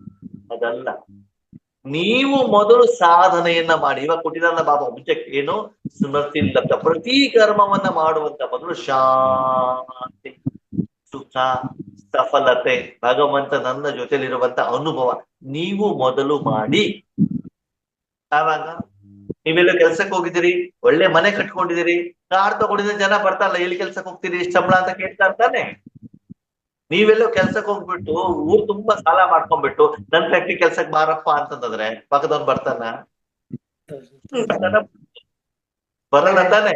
ನಾವು ಬಾಬಾನ ಮನೆಗೆ ಹೋಗ್ಬಿಟ್ಟು ಬೇಕಾದಷ್ಟು ಜನರ ಹತ್ರ ಮನೆಯಲ್ಲೂ ಬಯಸ್ಕೊಳ್ತೀವಿ, ಪತಿ ಜೊತೆನೂ ಬಯಸ್ಕೊಳ್ತೀವಿ, ಮಕ್ಕಳ ಜೊತೆನೂ ಶಾಪ, ಸೆಂಟರ್ ಸೀಟರ್ ಜೊತೆಗೆ ಟೀಚರ್ ಜೊತೆ ಜಗಳ. ಆವಾಗ ಏನ್ ಪ್ರಯೋಜನ? ಆವಾಗ ನಾವೇನ್ ಸಾಧನೆ ಏನ್ ಮಾಡಿದೀವಿ? ಇಲ್ಲ ಅಣ್ಣವ್ರೆ, ನಂದು 25 ವರ್ಷ ಆಯ್ತು, 30 ಸಲ ಮೌಂಟ್ ಅಬು ಹೋಗ್ಬಿಟ್ಟು ಬಂದೆ. ನೀವ್ ಎಲ್ಲರೂ ಹೋಗ್ಬಿಟ್ಟು ಬನ್ನಿ. ನಿಮ್ಮ ಜೀವನ ಇರುವಂತ ಪರಿವರ್ತನೆ ಏನು? ನೀವೆಷ್ಟು ನಿಮ್ಮ ಜೀವನದಲ್ಲಿ ಆ ಒಂದು ಸುಖವನ್ನ ಅನುಭವ ಮಾಡ್ತೇವೆ ಅದನ್ನ ನೀವು ಚೆಕ್ ಮಾಡಿ, ಬೇರೆಯವರಿಗೆ ಬೇಡ. ನಾನೆಷ್ಟು ನೆಮ್ಮದಿಯಿಂದ ಇದ್ದೇನೆ. ಜನ ಎಷ್ಟು ಬೇಕಾದ್ರೂ ಗುಬ್ಬೆ ಹೊಡಿಲಿ ಆದ್ಮೇಲೆ ನೋಡಿ ಎಷ್ಟು ಬಾಬಾ ಸುಂದರವಾದ ಮಾತನ್ನ ಹೇಳ್ತಾರೆ. ಕೊನೆಯ ಮಾತು ಇವತ್ತು ಸಾಕು ಆದ್ರು. ವರ್ತಮಾನ ಸಮಯದಲ್ಲಿ ನಿಮ್ಗೆಲ್ಲರಿಗೂ ಗೊತ್ತು ಚಳಿ ಬೀಳ್ತಾ ಇದೆ. ಇದೆಯೋ ಇಲ್ವೋ ಚಳಿ? ಚಳಿ ಇದೆಯೋ ಇಲ್ವೋ? ಇದೆ. ಚಳಿ ಇರ್ತದೋ ಇರಲ್ವೋ? ಇರುತ್ತೆ. ಚಳಿ ಇದೆ ಅಂದ್ರೆ ಪ್ರಪಂಚದಲ್ಲಿ ಮನೇಲಿ ಚಳಿ ಇರ್ತದೋ ಇರಲ್ವೋ? ಇರುತ್ತೆ. ಮನೆ ಒಲೆ ಮೇಲೆ ಒಂದು ಪಾತ್ರೆ ಇಟ್ಟಿದ್ದೀರಿ, ನೀರು ಬಿಸಿ ಮಾಡ್ಲಿಕ್ಕೆ ಇಟ್ಟಿದ್ದೀರಿ, ಅಲ್ಲಿ ಚಳಿ ಇರ್ತದೋ ಇರಲ್ವೋ? ಇರಲ್ಲ. ನೀರು ಕುದಿತಾ ಇದೆ, ಕೊತ ಕೊತ ಕೊತ ಕುದಿತಾ ಇದೆ. ಪಾತ್ರೆಗೆ ನೀರಿಗೆ ಅಲ್ಲಿ ಚಳಿ ಇರ್ತದೋ ಇರಲ್ವೋ? ಇಲ್ಲ, ಬಿಸಿ ಆಗ್ತಾ ಇರುತ್ತೆ. ಅದೇ ಚಳಿ ಇರುದಿಲ್ಲ, ಎಲ್ಲ ಕಡೆಗೂ ಚಳಿ ಇದೆಯಲ್ಲ, ಪಾತ್ರೆಗೆ ಯಾಕೆ ಚಳಿ ಇಲ್ಲ? ಅಲ್ಲಿ ಬೆಂಕಿ ಉರಿತಾ ಇರುತ್ತೆ. ಬೆಂಕಿ ಜೊತೆಗಿದ್ರೆ ಅದೇನ್ ಮಾಡ್ತದೆ? ಬಿಸಿ. ಅದರ ಗುಣ ಬಿಸಿಯ ಅನುಭವ ಆಗ್ತಾ ಇರುತ್ತೆ. ಚಳಿಯನ್ನು ತೆಗೆಯಲ್ವೋ? ತೆಗೆಯುತ್ತೆ. ಅವಾಗ ಎಲ್ಲಾ ಕಡೆಗೂ ಚಳಿ ಬಂದು ಕೂಡ ಚಳಿ ಬೇಕಾದ್ರ ಮೇಲೆ ಇದೆಯೋ ಇಲ್ವೋ? ಇದೆ. ಮನೆಯೆಲ್ಲ ಚಳಿ ಇದೆ, ಎಲ್ಲಾ ವಸ್ತುಗಳ ಮೇಲೆ ಚಳಿ ಇದೆ. ಆ ಪಾತ್ರೆಗೆ ನೀರಿಗೆ ಚಳಿ ಇದೆಯೋ ಇಲ್ವೋ? ಇಲ್ಲ, ಇಲ್ಲ. ಯಾಕಿಲ್ಲ? ಬೆಂಕಿ ಉರಿತಾ ಇದ್ದಿಲ್ಲ. ಬೆಂಕಿ ಉರಿಯೋದ್ರಿಂದ ಬಿಸಿ. ನೀವು ಬಾಬನ್ ಜೊತೆಗಿದ್ರೆ ಎಷ್ಟು ಬೇಕಾದ್ರೂ ರಾವಣ ಇಲ್ಲಿ, ಅದರ ಪ್ರಭಾವ ನಿಮ್ಮ ಮೇಲೆ ಬೀಳೋದು. ಚಳಿದಾಗೋದು ಯಾವಾಗ? ನಾವು ಬಾಬಾ ಜೊತೆಗೆ ಬೆಂಕಿ ಆಫ್ ಮಾಡ್ಬಿಡಿ. ಬೆಂಕಿ ಆಫ್ ಮಾಡ್ಬಿಟ್ಟು ಅವಾಗ ಚಳಿ ಬರುತ್ತೆ. ಪ್ರಭಾವ ಪಾತ್ರೆ ಮೇಲೆ ನೀರ್ ಮೇಲೆ ಬೀಳುತ್ತೆ ಬೀಳಲ್ವ? ಬೀಳುತ್ತೆ. ಈಗ ಹೇಳಿದ್ರೆ ಆನ್ ಮಾಡಿಡ್ಬೇಕು ಆಫ್ ಮಾಡಿಡ್ಬೇಕು? ಬೆಂಕಿ ಹಾನಲ್ಲಿ ಇರ್ಬೇಕು. ಸ್ಮೃತಿ ಲಬ್ಧ. ಬಾಬಾ ಜೊತೆ ಸದಾ ಸ್ಮೃತಿ ರೂಪದಲ್ಲಿ ನೀವಿದ್ದಾಗ, ಶಾಂತಿ ಅನುಭವ ಆಗ್ತಾ ಇದ್ದಾಗ, ವಿಶ್ವದಲ್ಲಿ ಎಲ್ಲಿ ಬೇಕಾದ್ರೂ ಎಷ್ಟೇ ಪರ್ಸೆಂಟೇಜ್ ಅಲ್ಲಿ ವಿಕಾರ ಇಲ್ಲಿ, ಅದರ ಪ್ರಭಾವ ನಿಮ್ಮ ಮೇಲೆ ಬೀಳೋದಿಲ್ಲ. ಈಗ ಹೇಳಿ, ನನ್ನ ಜೀವನಕ್ಕೆ ಆಧಾರ ಯಾರು? ನಾನು ಬಾಬಾ ಅಲ್ಲ. ನಿಮ್ಮ ಮನಸ್ಸನ್ನು ನೀವು ಎಲ್ಲಿರ್ತೀರಿ ಅದರ ಆಧಾರದ ಮೇಲೆ ನಿಮ್ಮ ಜೀವನಕ್ಕೆ ಸಂಪೂರ್ಣವಾದಂತಹ ಅಧಿಕಾರಿಗಳು, ಒಳ್ಳೇದಕ್ಕೆ ಕೆಟ್ಟದಕ್ಕೆ ಅಧಿಕಾರಿಗಳು ನೀವೇನೆ. ಇನ್ಮೇಲೆ ದಯವಿಟ್ಟು ಬೆರಳು ತೋರಿಸ್ಬೇಡಿ, ನಮ್ಮ ಮನೆಯವರು ಸರಿ ಇಲ್ಲ, ನಮ್ಮ ಮಕ್ಕಳು ಸರಿ ಇಲ್ಲ. ಯಾರು ಕಂಪ್ಲೇಂಟ್ ಮಾಡ್ತಾರೋ ಅವರೇ ಬೆಂಕಿ ಹಚ್ಚಿಲ್ಲ ಅಂತ ಅರ್ಥ. ಸರಿ, ಆ ಬೆಂಕಿ ಹೆಂಗಿರ್ಬೇಕು ಅಂತಂದ್ರೆ ನಿಮ್ಗೆ ಬಿಸಿ ಮಾಡೋದ್ರಿಂದ ಮನೇನು ಕೂಡ ಏನಾಗ್ಬೇಕು? ಬಿಸಿ ಆಗ್ಬೇಕಲ್ವಾ? ಸೆಕೆಂಡ್ ಫ್ಯಾನ್ ಹಾಕ್ಬಿಟ್ಟು ಹೆಂಗ್ ತಂಪು ಮಾಡ್ತೀವೋ, ತಂಪಿದ್ದಾಗ ಹೀಟರ್ ಆಗ್ಬಿಟ್ಟು ಹೆಂಗ್ ಬಿಸಿ ಮಾಡ್ತೀವೋ, ಹಾಗೆ ವರ್ತಮಾನ ಪ್ರಪಂಚ ಎಲ್ಲಾ ಕಡೆಗೂ ವಿಕಾರ ಇರೋದಕ್ಕೆ ನೀವಲ್ಲಿದ್ಬಿಟ್ಟು ಶಾಂತಿಯ ಪ್ರಕಂಪನಗಳನ್ನ ಬಿಡಿ. ನಿಮ್ಮ ಮನೆನೂ ಚೆನ್ನಾಗಿರ್ತದೆ, ಮನೇನು ಚೆನ್ನಾಗಿರ್ತದೆ. ಅದರ ಪ್ರಭಾವ ಒಂದು ಮನಬುದ್ಧಿ ಮೇಲೆ ಬಿಡಬೇಕು, ಸಂಸ್ಕಾರದ ಮೇಲೆ ಬಿಡಬೇಕು, ಶರೀರದ ಮೇಲೆ ಬೀಳ್ಬೇಕು, ವಾಯುಮಂಡಲಕ್ಕೆ ಹೋಗ್ಬೇಕು, ಆಮೇಲೆ ಬೇರೆ ಕಡೆಗೆ ಹೋಗ್ಬೇಕು ಅಲ್ವಾ? ಈಗ ಒಲೆ ಮೇಲೆ ಪಾತ್ರೆ ಮತ್ತು ನೀರನ್ನ ಇಟ್ಟಾಗ ಮೊದಲು ನೀರು ಬಿಸಿ ಆಗತ್ತೆ ಅಲ್ವಾ? ಪಾತ್ರೆ ಬಿಸಿ ಪಾತ್ರೆ ಬಿಸಿ ಆಗುತ್ತೆ. ಪಾತ್ರೆ ಬಿಸಿಯಾಗಿ ಆಮೇಲೆ ನೀರು ಬಿಸಿ ಆಗುತ್ತೆ. ಹೌದು ತಾನೆ? ಹಾಗೇನೆ ಮೊದ್ಲು ಅನುಭವ ಯಾರಿಗಾಗ್ಬೇಕು? ನನಗೆ ಆತ್ಮ, ಆಮೇಲೆ ಮನಬುದ್ಧಿ ಸಂಸ್ಕಾರಕ್ಕೆ, ಆಮೇಲೆ ಶರೀರಕ್ಕೆ. ಅಲ್ಲೇ ಶಾಂತಿ ಹೋಗಿಲ್ಲ ಅಂತ ನಾನು ಅವ್ರಿಗೆ ಕೊಡ್ತಿದ್ದೇನೆ, ಇವ್ರಿಗೆ ಕೊಡ್ತಿದ್ದೆ, ಇವ್ರಿಗೆ ಅದ ಹೆಂಗ ಹೋಗ್ಬಿಡ್ತದೆ? ಕೊಡ್ತಿದ್ದೆ ಅಂತ ಹೇಳೋದು ಬೇಡ, ನೋಡೋದು ಬೇಡ, ನಿಮ್ಗೆ ಅನುಭವ ಆದದ್ದು ಹೋಗೇ ಹೋಗತ್ತೆ. ಹಲಸಿನ ಹಣ್ಣು ತಗೊಂಡೋಗ್ಬೋದು. ವರಲಕ್ಷ್ಮಿ ಅಕ್ಕವ್ರು ಏನ್ ಮಾಡ್ತಾರೆ ಅಂತಂದ್ರೆ ಹಲಸಿನ ಹಣ್ಣು ತಗೊಂಡು ಬರ್ತಾರೆ. ಇಲ್ಲಿಗೆ ಎಲ್ಲಿಗೆ ಹೋಗಿದ್ದಾರೆ ಏನ? ಆ ದಿವಸ ಸಂತೆ ಇದೆ, ಹಲಸಿನ ಹಣ್ಣು ತಗೊಂಡು ಬಂದ್ಬಿಟ್ಟು ಐಕಾನ್ ಲೇಔಟಿಗೆ ಬಂದಿದ್ದಾರೆ. ಓಕೆ, ಅವ್ರಿಗೆ ಹಲಸಿನ ಹಣ್ಣು ಎಲ್ಲಿ ತಗೊಂಡು ಹೋಗ್ಬೇಕು? ಮನೆಗೆ ತಗೊಂಡು ಹೋಗ್ಬೇಕು. ಮನೇಲಿ ಮಗ ಬಂದಿದ್ದಾರೆ, ಮಗಳ ಬಂದಿದ್ದಾರೆ, ತಗೊಂಡು ಹೋಗ್ಬೇಕು. ಸರಿ, ಐಕಾನ್ ಲೇಔಟ್ ಅಲ್ಲಿ ಬಂದಿದ್ದಾರೆ, ಯಾರಿಗೂ ಗೊತ್ತಾಗ್ಬಾರ್ದು ಅಂತ ಹೇಳ್ಬಿಟ್ಟು ಒಂದು ನ್ಯೂಸ್ ಪೇಪರ್ ಬಿಟ್ಟು 4 ಪ್ಲಾಸ್ಟಿಕ್ ಕವರ್ ಹಾಕಿ ಕಟ್ಬಿಟ್ಟು ಹೊರಗಡೆಗೆ ಅಲ್ಲೆಲ್ಲೋ ಮೂಲೆಯಲ್ಲಿ ಚಪ್ಪಲಿ ಇಡುವಂತಲ್ಲಿ ಇಟ್ಬಿಟ್ಟಿದ್ದಾರೆ. ಸರಿನಾ? ಆ ದಿವಸ ಅಲ್ಲಿ ಐಕಾನ್ ಲೇಔಟಿಗೆ ಯೋಗೇಶ್ ಅಣ್ಣ ಬಂದ್ಬಿಟ್ಟಿದ್ದಾರೆ ಕ್ಲಾಸ್ ಮಾಡ್ಲಿಕ್ಕೆ. ಸರಿನಾ? ಇವರು ಅಲ್ಲಿ ಹಲಸಿನ ಇಟ್ಟಿದ್ದು 8 ಗಂಟೆಗೆ. 10 ಗಂಟೆಗೆ ಯೋಗೇಶ್ ಅಣ್ಣ ಎಂಟ್ರಿ ಆಯ್ತು. ಚಪ್ಪಲಿ ಇಡ್ಲಿಕ್ಕೆ ಒಂದು ಎಲ್ಲೋ ಹಲಸಿನ ವಾಸನೆ ಬರ್ತಾ ಇದೆಯಲ್ಲ. ಸುಮ್ನೆ ಇರ್ತಾರೆ ಯೋಗೇಶ್ ಅಣ್ಣ? ಇಲ್ಲ, ಎಲ್ಲಿದೆ ಹುಡ್ಕೊಂಡು ಹೋಗ್ತಾರೆ. ಸರಿ, ಹುಡ್ಕೊಂಡು ಹೋಗ್ಬಿಟ್ಟು ಅಲ್ಲಿಂದ ಹಲಸಿನ ಹೊರಗಡೆ ತೆಗೆದು ಬಿಡ್ತಾ. ತೆಗೆದು ಯಾರು ತಂದಿರೋದು? ವರಲಕ್ಷ್ಮಿ ಅಣ್ಣವ್ರೆ, ಇಲ್ಲಿಗಂತಾನೇ ತಂದಿರೋದು, ಬಾಬನಿಗಂತಾನೇ ತಂದಿರೋದು. ಒಳಗಡೆ ತಗೊಂಡು ಹೋಗ್ಬಿಟ್ಟು ಬಾಬನಿಗೆ ಹೋಗಾಯ್ಬಿಟ್ಟು ಎಲ್ಲರೂ ಕೊಡಿ ಅಣ್ಣವ್ರೆ. ಯಾವಾಗ? ನೋಡ್ದವ್ರು. ನಿಜ ಏನು ಅಂತಂದ್ರೆ ಬಾಬನಿಗಂತ ಇವ್ರೇನ್ ತಂದಿರೋದಿಲ್ಲ, ಇವ್ರು ತಂದಿರೋದು ಮಗನಿಗೆ ಮಗಳಿಗೆ ತಿನ್ಸ್ಬೇಕು ಅಂತ ಇವಾಗ ಗೊತ್ತಾಗ್ಬಿಡುತ್ತಲ್ಲ. ಈಗ ಗೊತ್ತಾದಾಗ ಮಗಳಿಗೆ ಅಂತಂದ್ರೆ ಸರಿಯಾಗಿ ಯೋಗೇಶಣ್ಣ ಕ್ಲಾಸ್ ತಗೊಳ್ತಾರೆ ಅಂತ ಹೇಳ್ಬಿಟ್ಟು, ಬಾಬನಿಗೆ ಕೊಡದೆ ಮಗನಿಗೆ ಕೊಡ್ತೀರಾ ಅಂತ ಕೇಳ್ತಾರೆ ಅಂದ್ರೆ ಮನಸ್ಸಲ್ಲಿ ಅಯ್ಯೋ ಈ ಅರ್ಥನ ನೋಡ್ಬಿಟ್ರ ಯೋಗೇಶಣ್ಣ ಎಲ್ಲ ಖಾಲಿ ಆಗ್ಬಿಡ್ತದೆ, ನನ್ನ ಮಗನಿಗೆ ಕೊಡ್ಬೇಕಂತ ಯೋಚನೆ ಮಾಡಿದ್ದೆ ಇಲ್ವೇ ಇಲ್ಲ ಅಲ್ವಾ. ನೋಡಿ ಆದ್ಮೇಲೆ ಹಲಸಿನ ಹಣ್ಣನ್ನ ನೀವು ಮುಚ್ಚಬಹುದೇ ಹೊರತು ಅದರ ವಾಸನೆಯನ್ನು ನೀವು ಮುಚ್ಚಲಿಕ್ಕೆ ಹಾಗೇನೆ ನೀವು ಭಗವಂತನ ಜೊತೆಗೆ ಇದ್ದಿದ್ರೆ ಭಗವಂತನ ಶಕ್ತಿಯನ್ನ ನಿಮ್ಮಿಂದ ಯಾರು ಕೂಡ ತಡಿಲಿಕ್ಕೆ ಸಾಧ್ಯ ಇಲ್ಲ. ಓಕೆನಾ. ಅದಕ್ಕಾಗಿ ಒಳಗಡೆಗೆ ಅದನ್ನ ಧಾರಣೆ ಮಾಡಕ್ಕೆ ಮಾಡ್ತಾರೆ. ನಷ್ಟ ಮೋಹ ಸ್ಮೃತಿ ಲಬ್ಧ ಅಂದ್ರೆ ಈ ರೀತಿ ನೀನು ಮಾಡಿದಾಗ ಪೂರ್ತಿ ದಿನ ಪ್ರತಿ ಕರ್ಮ ಮಾಡ್ತಾ ಇದ್ದಾಗಲೂ ಸಹ ನಿರಂತರವಾಗಿ ಭಗವಂತನ ಜೊತೆ ಇರಲಿಕ್ಕೆ ಸಾಧ್ಯ, ಆ ಫಲದ ಅನುಭವ ಮಾಡಲಿಕ್ಕೆ ಸಾಧ್ಯ. ಅಂದ್ರೆ ರಾಜಯೋಗ ಅಂತಂದ್ರೆ ಕೇವಲ ಒಂದ್ ಕಡೆ ಕುತ್ಕೊಂಡು ಮಾಡೋದಲ್ಲ, ಅಮೃತ ವೇಳೆಯಲ್ಲಿ ಮಾಡೋದಲ್ಲ, ನಿಧಾನ ಹೆಚ್ಚಿಗೆ ಮಾಡ್ತಾ ಮಾಡ್ತಾ ಮಾಡ್ತಾ ಪ್ರತಿ ಕರ್ಮ ಮಾಡ್ಬೇಕಾದ್ರೂ ನನ್ನ ಮನ ಬುದ್ಧಿ ಪರಮಾತ್ಮ ಜೊತೆಗೆ ಸೂಕ್ಷ್ಮ ರೂಪದಲ್ಲಿ ಕನೆಕ್ಟ್ ಆಗ್ಬಿಟ್ಟು ಆ ಫಲದ ಅನುಭವ ನಿರಂತರವಾಗಿ ನನಗೇನಾಗ್ಬೇಕು, ಸರಿ ಕೆಲಸ ಇಲ್ಲ. ಫ್ಯಾನಿನ ಕಡೆ ಗಮನ ಕೊಟ್ಟಾಗ ಹೆಚ್ಚಿನ ಗಾಳಿ ಅನುಭವ ಮಾಡೋಣ. ಆದ್ರೆ ಗಾಳಿ ಕಂಟಿನ್ಯೂಸ್ ಆಗಿದ್ದಾಗ ಮೊಬೈಲ್ ಆಪರೇಟ್ ಮಾಡ್ತಾ ಇದ್ರು, ಟಿವಿ ನೋಡ್ತಾ ಇದ್ರು, ನಮ್ಗೇನಾಗತ್ತೆ ಸ್ವಲ್ಪ ಪ್ರಮಾಣದ ಹಗುರತೆ ಆಗ್ತಾ ಇರ್ತದೆ ತಾನೆ, ಸೆಕೆ ಅಂತೂ ಆಗೋದಿಲ್ಲ ತಾನೆ. ಹಾಗೆ ನಿರಂತರವಾಗಿ ನಮ್ಮ ಮನಸ್ಸು ಯಾರ ಜೊತೆಗೆ ಇರಬೇಕು, ಅಲ್ಲಿ ಇದೆ ಅಂತ ಹೇಳೋದಲ್ಲ, ಏನಾಗ್ಬೇಕು ನಿಮ್ಗೆ ಅನುಭವ ಆಗ್ತಾ ಇರಬೇಕು. ಅನುಭವ ಆಗ್ತಾ ಇರ್ಬೇಕಾದ್ರೆ ಬಾಬಾ ಬಿಂದು ಪ್ರಕಾಶ ಕಿರಣ ಬೇಕೋ ಬೇಡವೋ, ಬೇಡ ಬೇಡ. ಕೇಳತಾನೆ. ಅಂದ್ರೆ ನಿಮ್ಮಲ್ಲಿ ನೀವು ಚೆಕ್ ಮಾಡ್ಕೊಳ್ಳಿ, ಯಾವ ಲೆವೆಲ್ ಆದ್ಮೇಲೆ ಯಾವ ಲೆವೆಲ್ ಅಂತ ಬಿಟ್ಟು ಏನ್ ಮಾಡ್ಕೊಳ್ಳಿ, ನೀವು ಚೆಕ್ ಮಾಡ್ಕೊಳ್ಳಿ. ಕೆಲವೊಂದ್ಸಲ ಏನಾಗತ್ತೆ, ನಿಮ್ಗೆ ಈ ಲೆವೆಲ್ ಹೋಗಿಲ್ಲ ಅಂತಂದ್ರೆ ಆವಾಗ ಕಾಮೆಂಟ್ ಹೇಳ್ಕೊಳ್ಬೇಕಾಗತ್ತೆ, ನಿಮ್ಮ ಮನಸ್ಸಲ್ಲಿ ಹೇಳ್ಕೊಳ್ಬೇಕಾಗತ್ತೆ. ಅರ್ಥ ಆಯ್ತಾ?